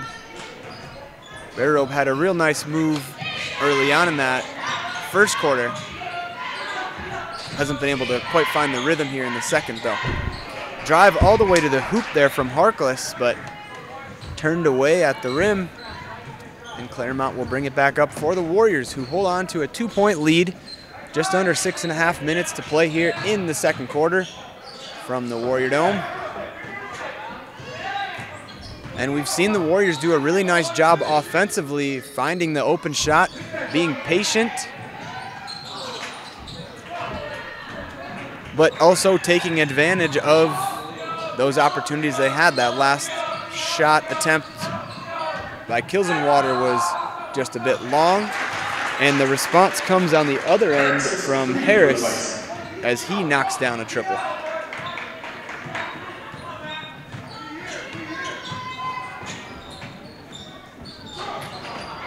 Response attempted by Chris Long. That one, though, just a bit short. Off the hands of Kilsenwater, and the Bison will bring it back up on offense. Handoff goes to Norton. Nothing doing, good defense from the Warriors. Nice pass there. And the foul. That was Harkless creating the play for Bilbrook, and Bilbrook will head to the line with a chance for the old-fashioned three-point play. Second foul there on Jalen Bear Robe. Free throw up, no good. Tipped around and gathered by Chris Long, who gets it to Claremont, who will bring it across for St. Francis. Three-point shooting has been very strong early on in this one. In the first quarter, Chris Long knocked down 3 triples. Kilsenwater hit 2.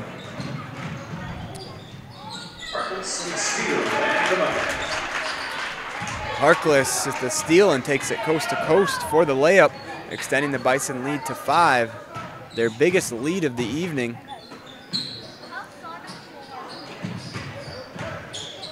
Traversy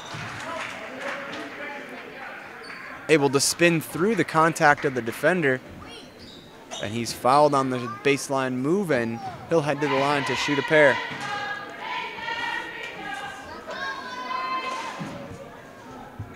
First personal foul, leading. Traversy on the free throw line. Traversy not able to connect.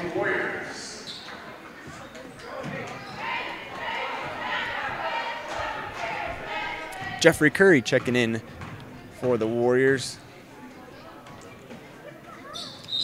Traversy's second attempt no good, but he stepped over the line, so it wouldn't have mattered anyways. Misoon Bathand checking in for the Warriors.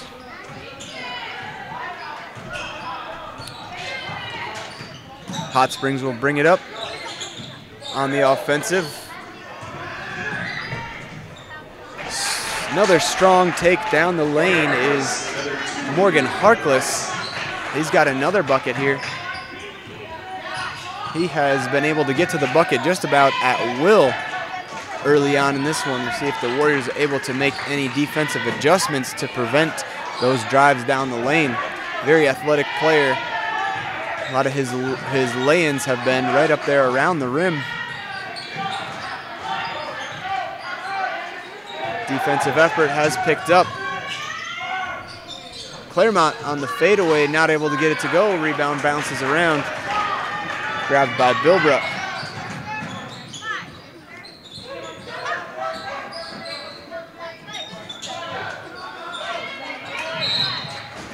Good anticipation there by Traven Traversy as he was able to knock the ball away, but it'll stay with the Bison. 22 seconds on the shot clock.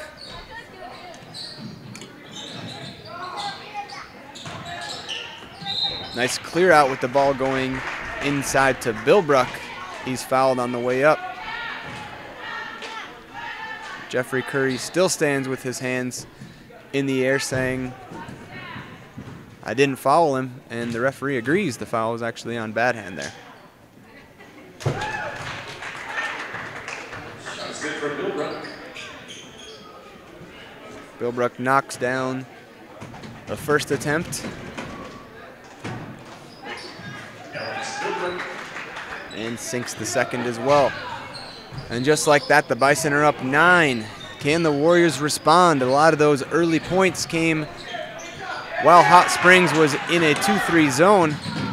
Ever since switching to man, the Warriors have struggled to get anything going here. Dane Lockhart with the steal there, and he took it all the way for a lay-in, and Coach Troy Lunderman wants a timeout to talk things over as this lead has ballooned to double digits for the Bison. Full timeout for the Warriors. We'll take a timeout as well and be back with the rest of the second quarter in just a minute.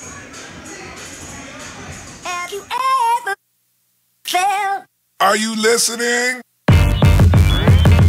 Damn.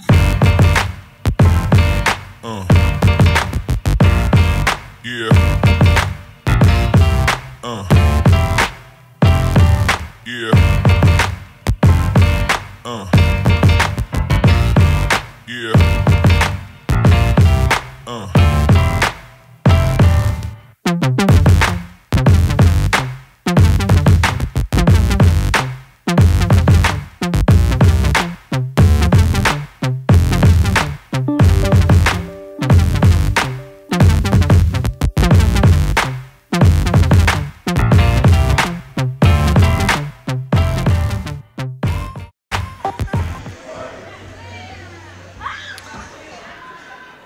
Warriors will be set to inbound here, looking to cut into this lead that has built up to 11 points here for the Bison. 3 minutes, 13 seconds to go in the second quarter. Traversy with the ball for the Warriors. Also on the court for the Warriors, Prince Black Spotted Horse. That's Chris Long with the ball on the wing right now. Jeffrey Curry down in the low block, and Misu Badhand with the ball now in the corner. Badhand's pass inside for Curry. The double team able to knock it away, and Hot Springs will bring the ball back the other way. Harkless again to that right hand, able to get down the lane. And he's fouled on the finish. The other thing about Harkless's drives is they've all looked eerily similar going to that right hand. Warriors defense has not been able to make that adjustment to get him to go the other way, and as a result, he's got 13 points early in this one, and I may have even missed a bucket. He may have 15.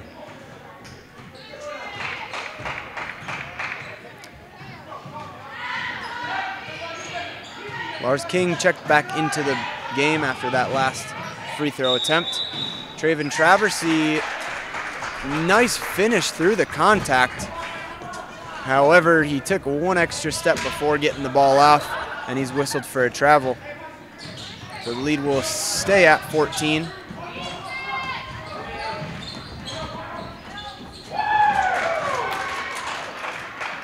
That time it was Bilbrook on the dribble drive as he lays it in.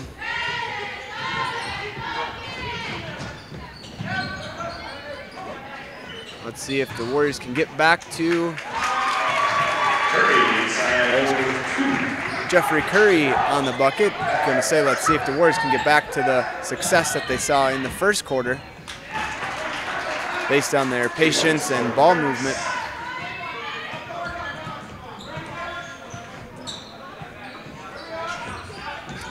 Jeffrey Curry doing a nice job using his body underneath. 2 possessions in a row, he's been able to get the ball in a position to do something with it. This time not able to finish, but Lars King grabbed the rebound, and he'll head to the line to shoot a pair. On the free throw line is Lars King, shooting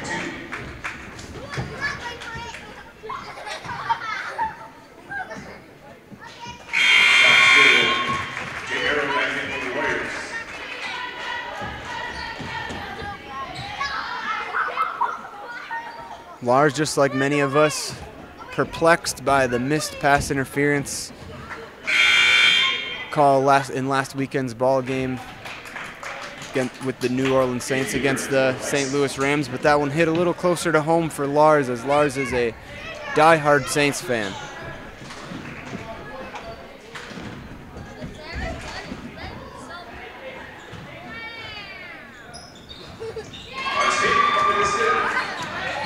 He's able to knock both free throws down,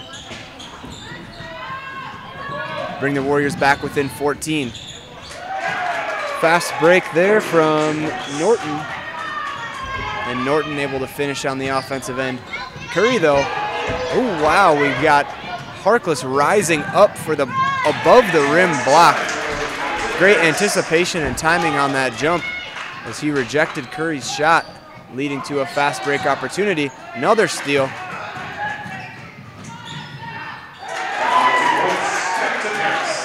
And that's Harris getting the bucket.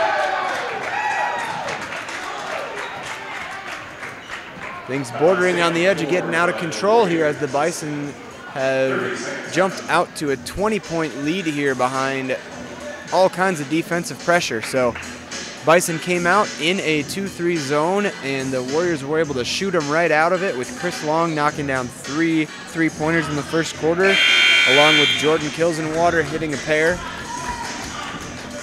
But it's been the adjustment by head coach Aaron Notaboom, going to a man-to-man defense that has really made the difference in this one.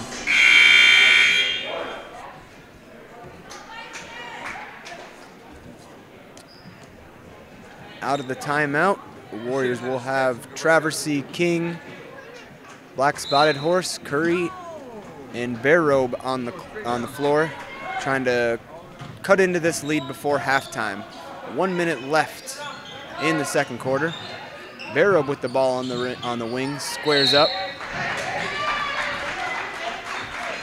Curry whistled for the over-the-back foul, and that'll be the 7th team foul. So we'll head the length of the floor. Jeffrey Curry serving as the member of the State Student Council for the state of South Dakota. So congratulations to Jeffrey Curry on that honor. He's also holding a position through Unity, and that's a national position. So Jeffrey representing our school both on the state level as well as the national level. Jeffrey, a great example of a student athlete, putting the student first. Nice dribble drive by Traven Traversy as he gets his first bucket of the evening. Shot clock is off, so Hot Springs will hold for the last shot here as the clock ticks down. Bison hanging on to an 18-point lead. Pick and roll out top. Harkless on the drive. Good hands by Bear Robe, gets the steal ahead to Traversy. 2 on the clock, gets it off. But a good hustle from the Hot Springs player on the contest. Not able to get it to go. So with that, we will head into halftime with the Bison ahead 47-29, thanks to a very strong defensive effort in that second quarter.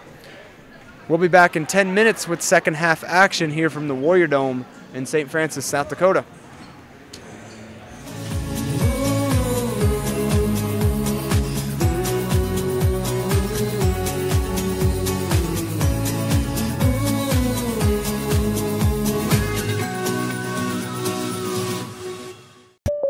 Well, it finally happened, Zachary. Somebody burned down my she shed. Nobody burned down your she shed, Cheryl. Well, my she shed's on fire. Your she shed was struck by lightning. Zachary, is my she shed covered by State Farm? Your she shed's covered, Cheryl. You hear that, Victor? I'm getting a new she shed. She shed? Mm-hmm. That's wonderful news. Go with the one that's here to help life go right. State Farm.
productions of your school.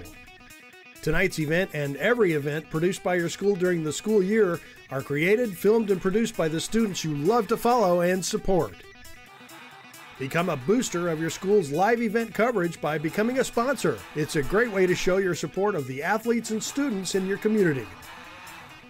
As a sponsor, you'll get great visibility for your business, organization, or family by supporting the live productions of your school.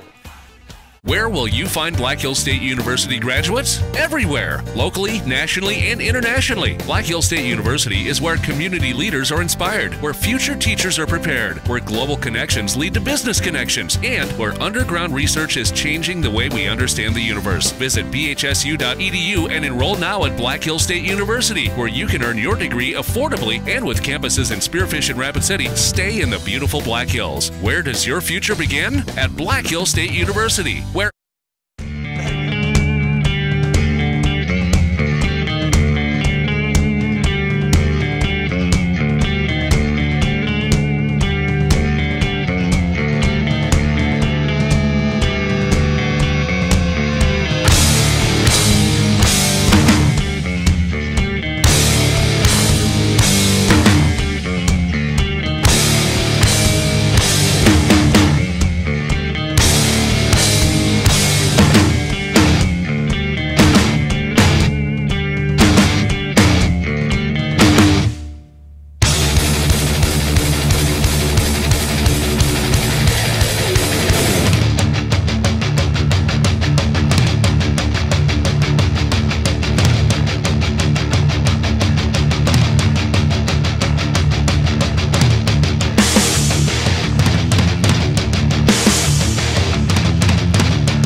We're about 3.5 minutes from second half action here tonight.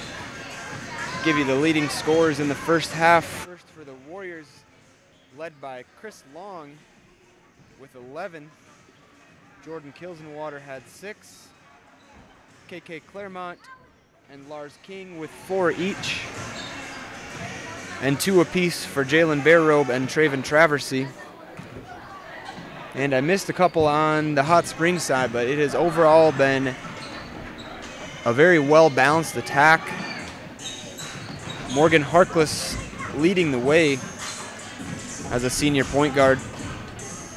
We were told prior to the game that he is going to be playing football somewhere next year. Not exactly sure where, but certainly has showed his athleticism tonight in this one.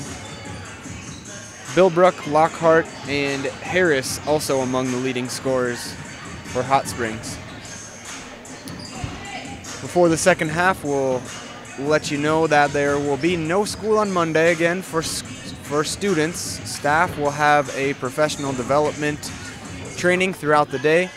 The keynote speaker of that professional development is Craig Howe from the Cairns organization, the Center for American Indians Research and Native Studies. So we highly encourage all community members to join us for that, as that keynote speech at noon will be open to the public, with lunch provided. So if you're around on Monday and able to make it, Craig is always a very engaging and informative speaker. Also next week we'll have the LNI honoring taking place at Todd County. For our participants at LNI, not just St. Francis, but Todd County and White River as well. We'll also be having an early release, as it is parent night, for all grades K through 12. We are also waiting to hear on the official date of the next school board meeting, because that will determine when we're going to hold the National Honor Society induction. So we have a number of members being inducted this year, and so we'll hold the National Honor Society induction along with our academic awards night. So NHS and Student Council are getting together to co-host a night to honor our academic achievements for our students at the high school. And one last community announcement: on Sunday at 11:30, the newly formed running club will be meeting at Ghost Hawk. So again, the running club will be meeting at Ghost Hawk. Last week, I believe they ran from Ghost Hawk into Rosebud. So if you're interested in joining the running club, they will be out on Sunday, 11:30 at Ghost Hawk. Runners of all experiences, ages, fitness levels are welcome.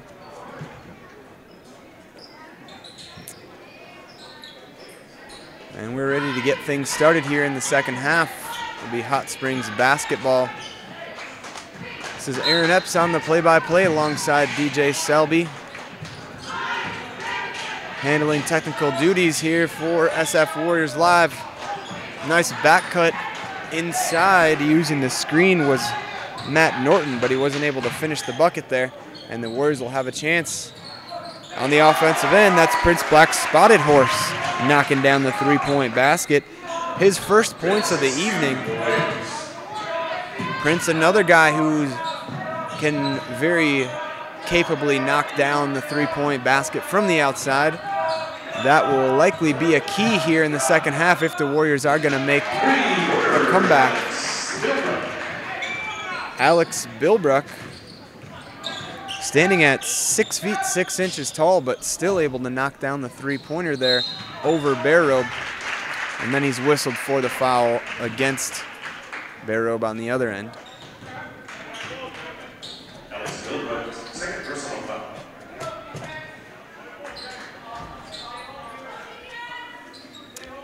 Again, this ball game was close all through the first quarter.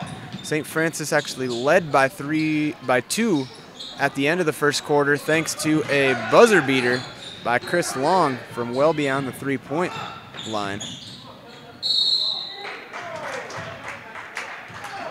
Bilbrook on the attack again on the inside. Barobe disagrees with the call. Looked like he was straight up there, but he's whistled for the foul, and Bilbrook will head to the line to shoot two.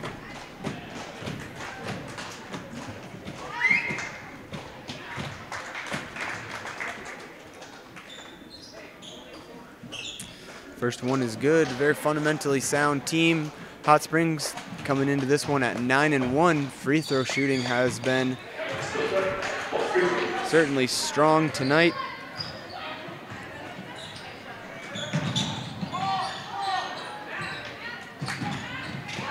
They're 9 for 11 from the three-point line. Both teams exchange turnovers there. Good unselfishness from Prince Black Spotted Horse as he gives it up to Claremont, and Claremont able to finish at the rim. Claremont was a prolific scorer at the beginning of the year, averaging over 20 points earlier this year, but he's been held in check a bit over the last couple games. Not sure exactly where his scoring average stands right now. He's still certainly the leading scorer, but he has had more attention from the defense on him recently. Nice hesitation pump fake there from Jalen Barrobe. Got his defender in the air, able to draw the contact and finish. So a strong start offensively for the Warriors. Barrobe will head to the line with a chance to make it a three-point play and cut this lead to 15.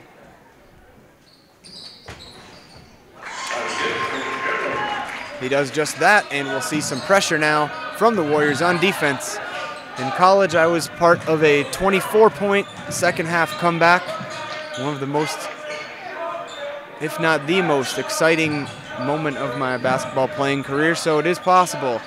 And I urge the Warriors to keep up with the effort. It'll all happen on the defensive end. That's where things get started.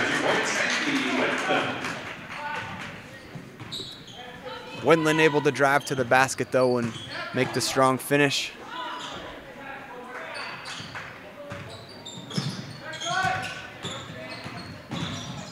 Traversy, a nice spin move. Able to create some space and get the bucket. He's got 4 points tonight. Alley-oop play on the back cut. Bilbrook wasn't able to handle it, though. Claremont comes up uncontested, and he pulls up and knocks down the triple from downtown. Claremont's got things going here with 5 points early in the second half. Whistle there goes against Claremont on the poke from behind, and that'll be the second team foul, second personal as well against KK. Just over 5 minutes to play tonight. But we'll be back here with all kinds of action tomorrow. 4 games starting at 11:30 right here at the Warrior Dome. Whistle away from the ball. We've got a moving screen, I believe will be the call against Lockhart. So the Warriors able to chip into this lead, only trailing by 12. It's not gonna all happen at once, so good job staying patient, not rushing to get the shot off. Interesting play there. Claremont passed the ball, and both Long and Black Spotted Horse were in the area, but both players looked at the other as if the other was gonna get the ball, and the ball just went out of bounds between the two players. So just a miscommunication there on offense. And when you're trying to come back from a deficit, every possession matters. So got to limit those turnovers here down the stretch as well. Bilbrook's shot is contested, not able to get it to go. Black Spotted Horse comes back down the court, maybe rushed that one just a little bit.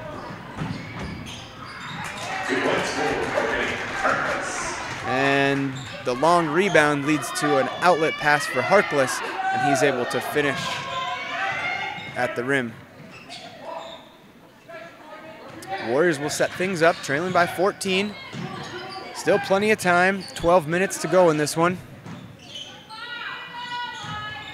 Barrobe underneath. Nice move to create the shot.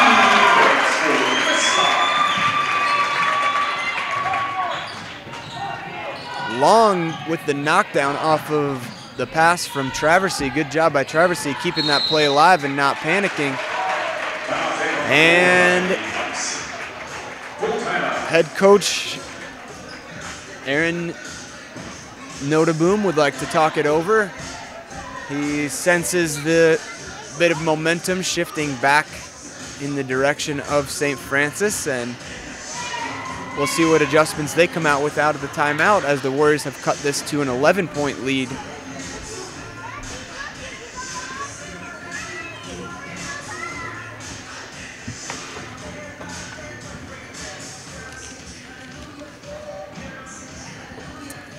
Boys basketball had their first game earlier this week at Crow Creek. All three teams were in action. If anybody out there listening knows the scores of those games, feel free to email us at sfwarriorslive@gmail.com. I do know that I believe it was the 6th and 7th grade teams were victorious. Not sure how the 8th grade team did in that one though. Tomorrow, the 8th grade squad will be heading to Cologne for a tournament. Those games beginning at 9 a.m. And next Tuesday, the Warriors will be hosting Cologne right back here in St. Francis. Those games will be taking place at the K-12 elementary gym. 3 games on Tuesday, starting at 4:30. So come out and support the young Warriors as well. Good defense there by the Warriors, leading to a missed shot.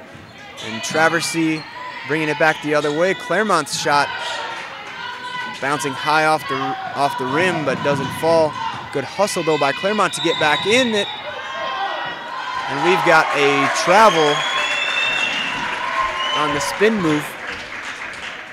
If I'm not mistaken, this is the same referee crew that refereed the JV game, and there were a few travel calls in that game that were, we'll say, debatable, and that may have been one as well.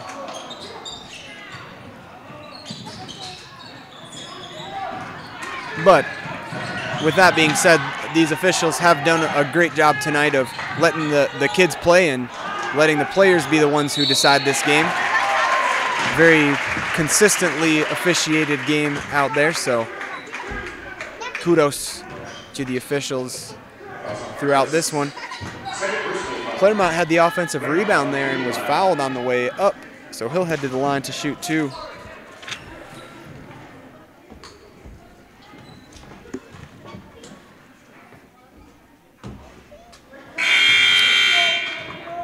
First one rolls around the rim and out, no good.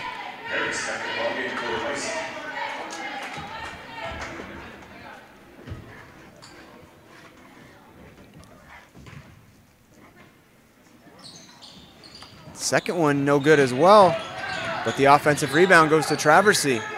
Something mentally about having the lead at single digits. We'll see if the Warriors can do just that here as they trail by 11 with the ball.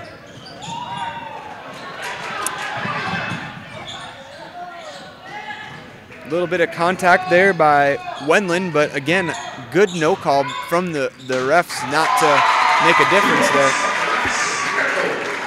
Barrow with the nice spin move,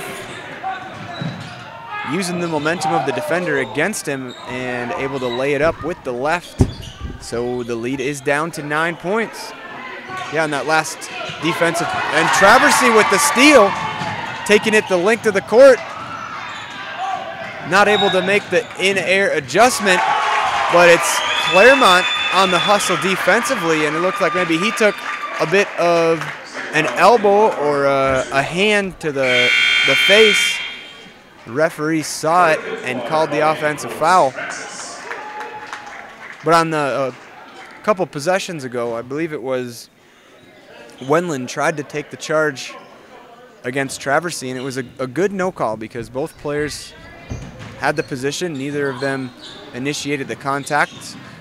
Just a good effort by both players, and the refs let the play go.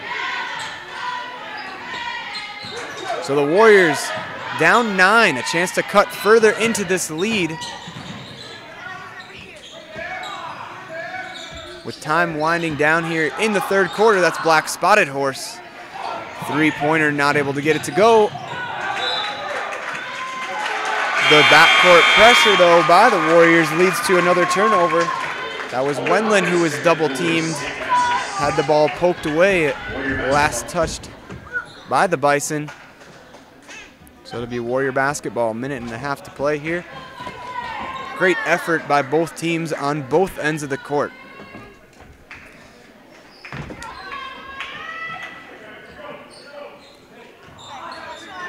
This has been a fun game to watch. Back and forth early on. Then Hot Springs went on a storm in the second quarter, and now St. Francis responding in the third. Claremont with the ball inside. Might have gotten away with the double dribble there, as it looked like he was. Nice pass from Holden Hawkes to Prince Black Spotted Horse. Might have been surprised at how open he was and missed the open layup.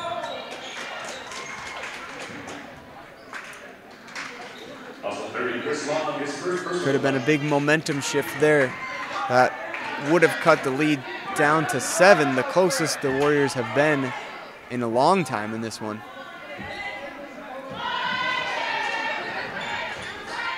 Minute to go here. Claremont on the defense, goes straight up against Harkless. Not able to get it to go. That's an area of his game that Claremont has been working to improve on. Always been a great offensive player, working to improve on that quickness. But on the offensive end, the foul was whistled against Jordan Kilsenwater on the moving screen, so that erases Claremont's basket there. Long with the block, and then rips it away. Good hustle play by Chris Long.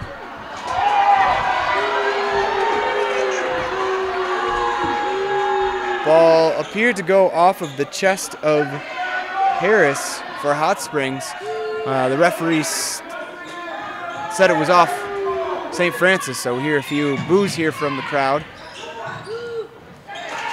And off the inbounds play, nice screening action there. And that's Euler getting open for his first bucket of the evening. Shot clock is off. Warriors can hold for the last shot of the quarter if they choose to. We'll see if they do or if they'll take an open look. That's Kilsenwater. Bit of a mid-range fadeaway there, not able to get it to go. Poked away by Black Spotted Horse. Nothing doing. That bucket was just after the buzzer. The referees wave it off. So heading into the fourth quarter, Bison are on top by 11. We'll be back with fourth quarter action in just a minute.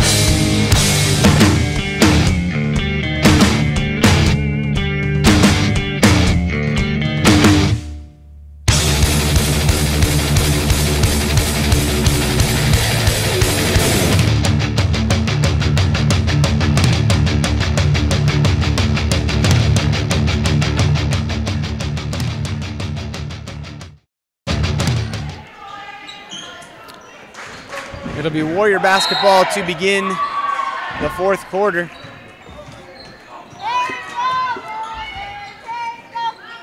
Trailing by 11, but coming off a strong third quarter effort. We'll see if they can keep that momentum going into the fourth quarter, and that is Jalen Barobe. Takes advantage of the defender who lost his footing.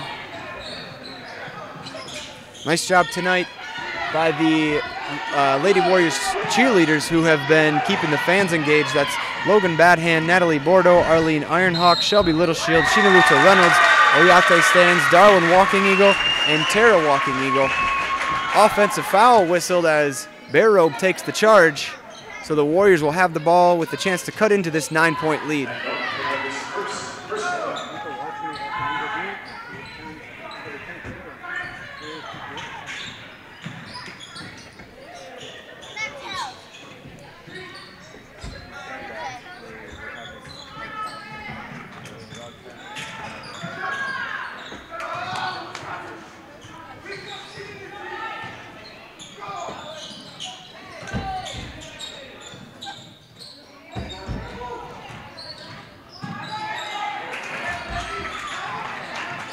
Warriors not able to get a bucket there on the offensive end.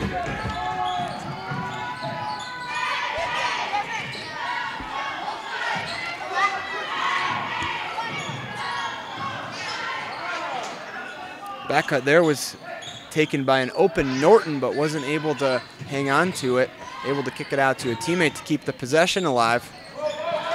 We've seen in this second half really active hands from the Warriors. It seems as though every time the Bison are on the drive, the Warrior player is able to poke it away and have them lose the control.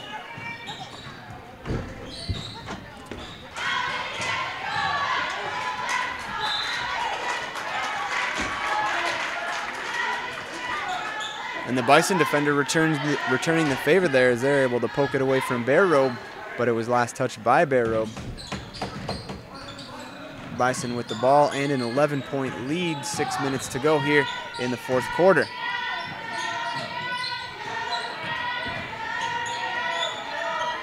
Nice unselfish play there, but not able to finish.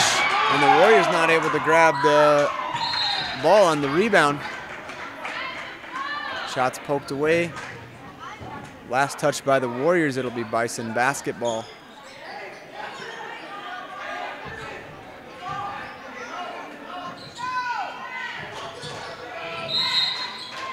On a few different occasions tonight, Hot Springs has been able to effectively execute an out-of-bounds play leading to a couple wide open baskets.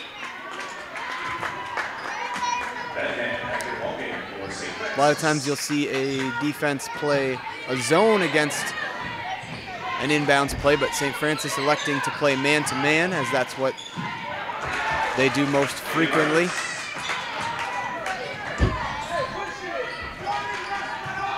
Harkless gets the bucket, and Bison are back up by 13. Claremont on the three-point attempt. He's fouled, so he'll head to the line to shoot three.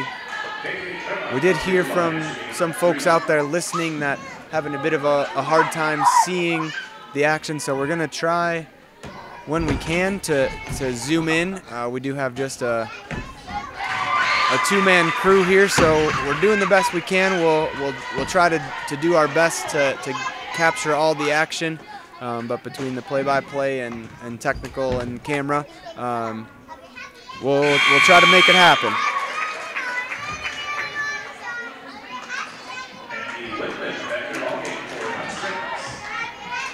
Claremont connects on the first two free throws, and we do appreciate you listening in. We heard there's somebody in Eagle Butte listening, so thanks for joining us tonight wherever you're at.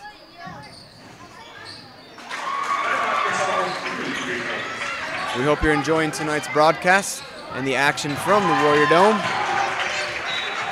10-point lead here. Chance to cut it to single digits after the turnover. Traversy will bring it up. On the court for the Warriors, Traversy, Claremont, Kilsenwater, Bad Hand, and Black Spotted Horse. Ooh, lowering the shoulder there was Wendland. Bit of a collision by Traversy. Great job getting back. You know, I think some people would say there, well, his feet weren't set and he was under the basket, but it was very clear that Wendland lowered the shoulder there to go right through the defender. So I think that's more so what the call was there, was the lowering the shoulder as opposed to having the defender at a standstill. But again, credit to Traversy, who hustled back on defense to make that play happen.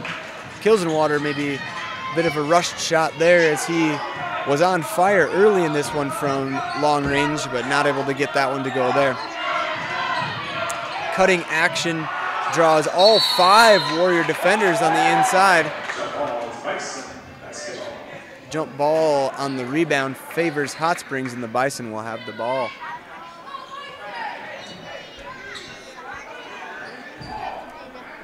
Looked as though Kilsenwater was able to rip that one away from the Bison player before it was really truly tied up, but quick whistle from the referee nonetheless.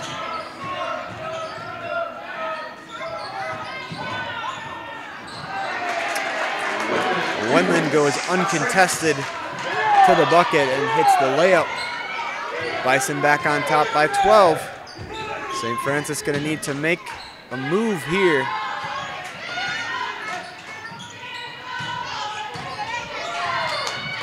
Nice spin move by Traversy, but the help defender was able to knock it out of his hands. Looked like he had a chance there to kick it out if it wasn't poked away. So Hot Springs content to be patient on the offensive end, leading by 12. We've got an over-the-back foul though, and the Warriors will head to the other end to shoot a bonus. So with 9 team fouls, and the Warriors will be now from here on out shooting a double bonus on every foul the rest of the way. So a chance to maybe get back into the ball game from the free throw line.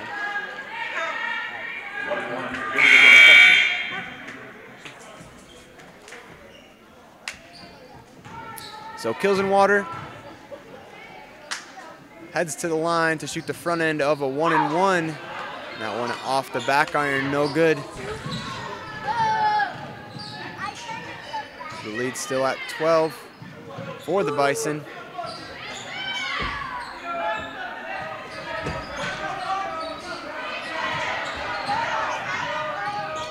Billbrook driving baseline, tries the reverse, but Kilsenwater is there for the block. Crowd urging the Warriors on here. But Claremont's shot just a little bit too strong, up and over.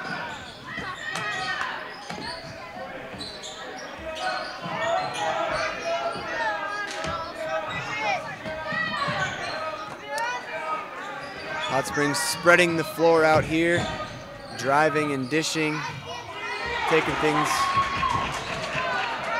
down in the shot clock. Looked to be a clear foul there on that last play.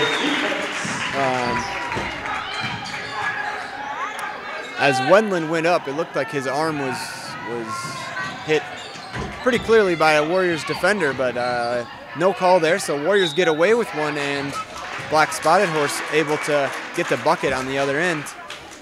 So maybe a bit of a break there for the Warriors, getting this thing down to 10. Billbrook will head to the free throw line.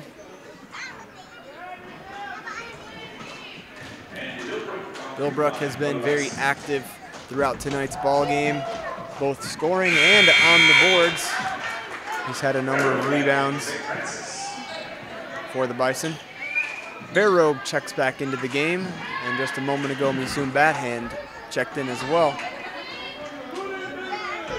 So Bear Robe, Bathand, Traversy, Claremont, and Black Spotted Horse on the court.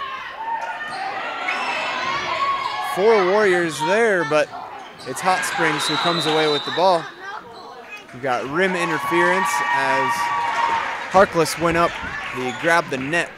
So because the ball was on its way to the hoop or coming down from the hoop, that is basket interference, St. Francis basketball. Just over 2 minutes. Can the Warriors get something going here? Trailing by 11. Head coach Troy Lunderman wants a timeout, see if he can draw something up out of this timeout to get an open look.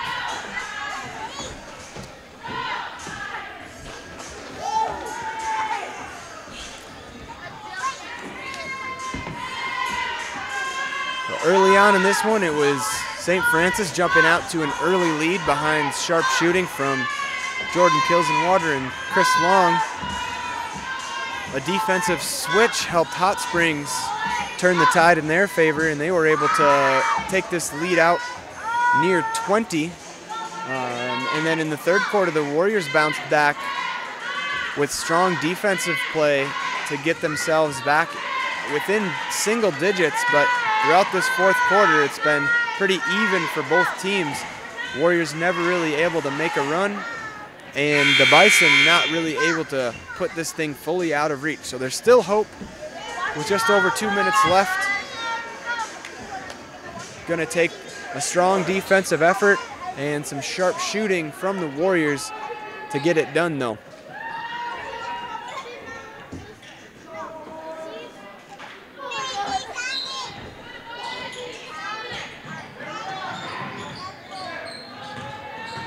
Traversy driving, looking for the dribble handoff to Claremont.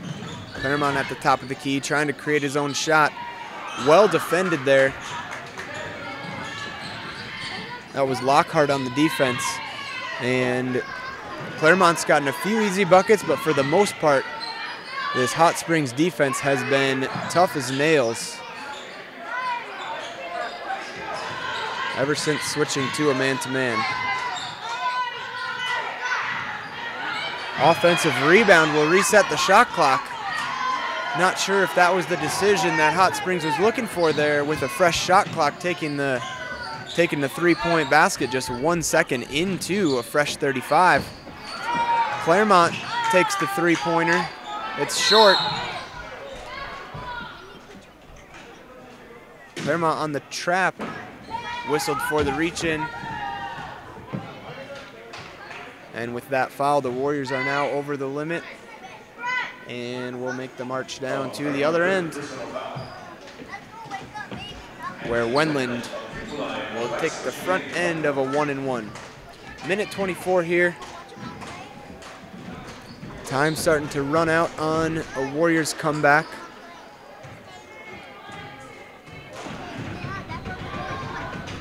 A victory here would take Hot Springs to 10-1 on the season. And the Warriors would drop to 3-8.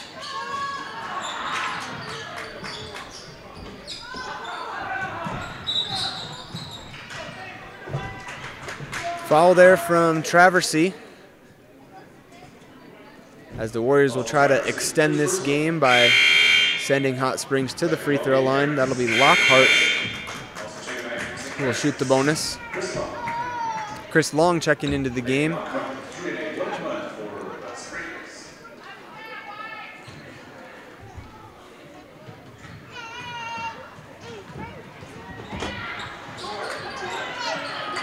No box out there from St. Francis, and the rebound goes to Hot Springs.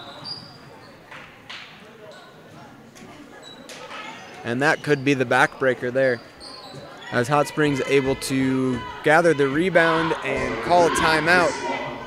Warriors really needed that defensive board and able to, will be a full timeout, and able to jumpstart a comeback here. So the Warriors will be back in action right here tomorrow, hosting Freeman, and that will be a quadruple header for us here. We will have girls JV action, boys JV action, followed by girls varsity, and finally boys varsity. First game will get underway at 11:30. We'll have those games right here for you on SF Warriors Live.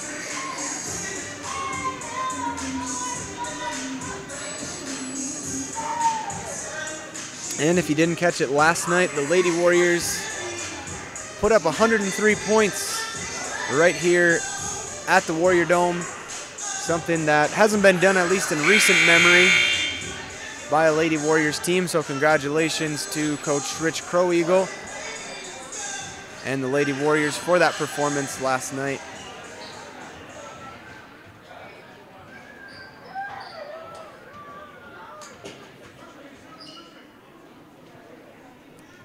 Before the timeout, we did have a foul called, so we'll head to the free throw line to shoot a 1-and-1. Bison leading by 11, looking to put this thing away with just over a minute to go. Free throw off the mark, bad hand with the board.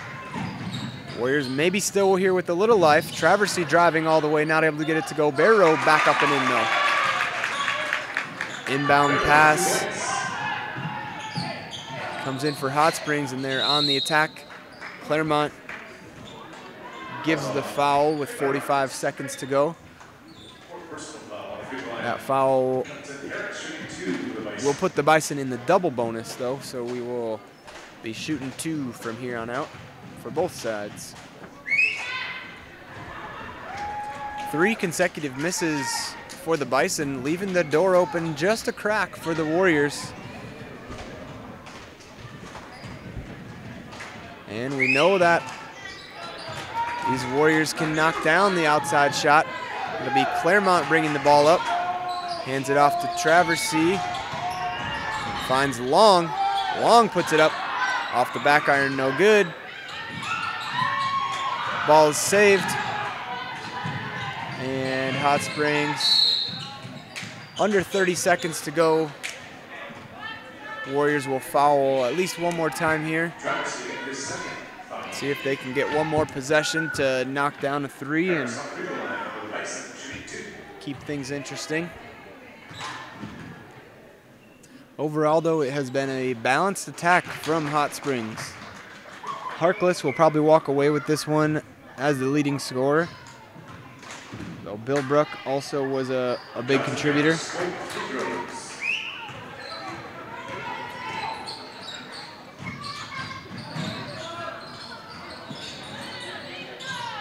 Claremont wasn't able to get it to go on the drive. Bear Robe cleaning up the offensive glass again. Able to get it to go. And we will have one more foul given by the Warriors. March down to the other end.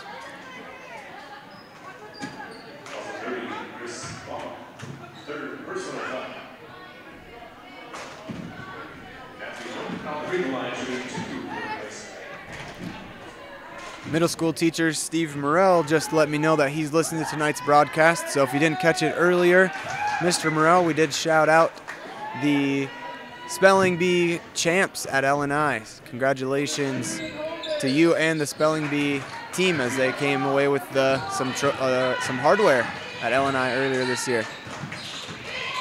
Claremont with the 3-pointer, not able to get it to go. Warriors, though, hustling all the way through the end, through the final whistle. And with the final whistle, this one's in the books with the Bison taking it 70-58. So Hot Springs will move to 10-1 overall on the year. Warriors drop down to 3-8, but they'll be back in action right away again tomorrow against Freeman with a chance to end that streak and get things heading in the positive direction. So thank you very much for joining us tonight. This is Aaron Epps for DJ Serby signing off. We will see you again tomorrow. Thanks for joining us tonight.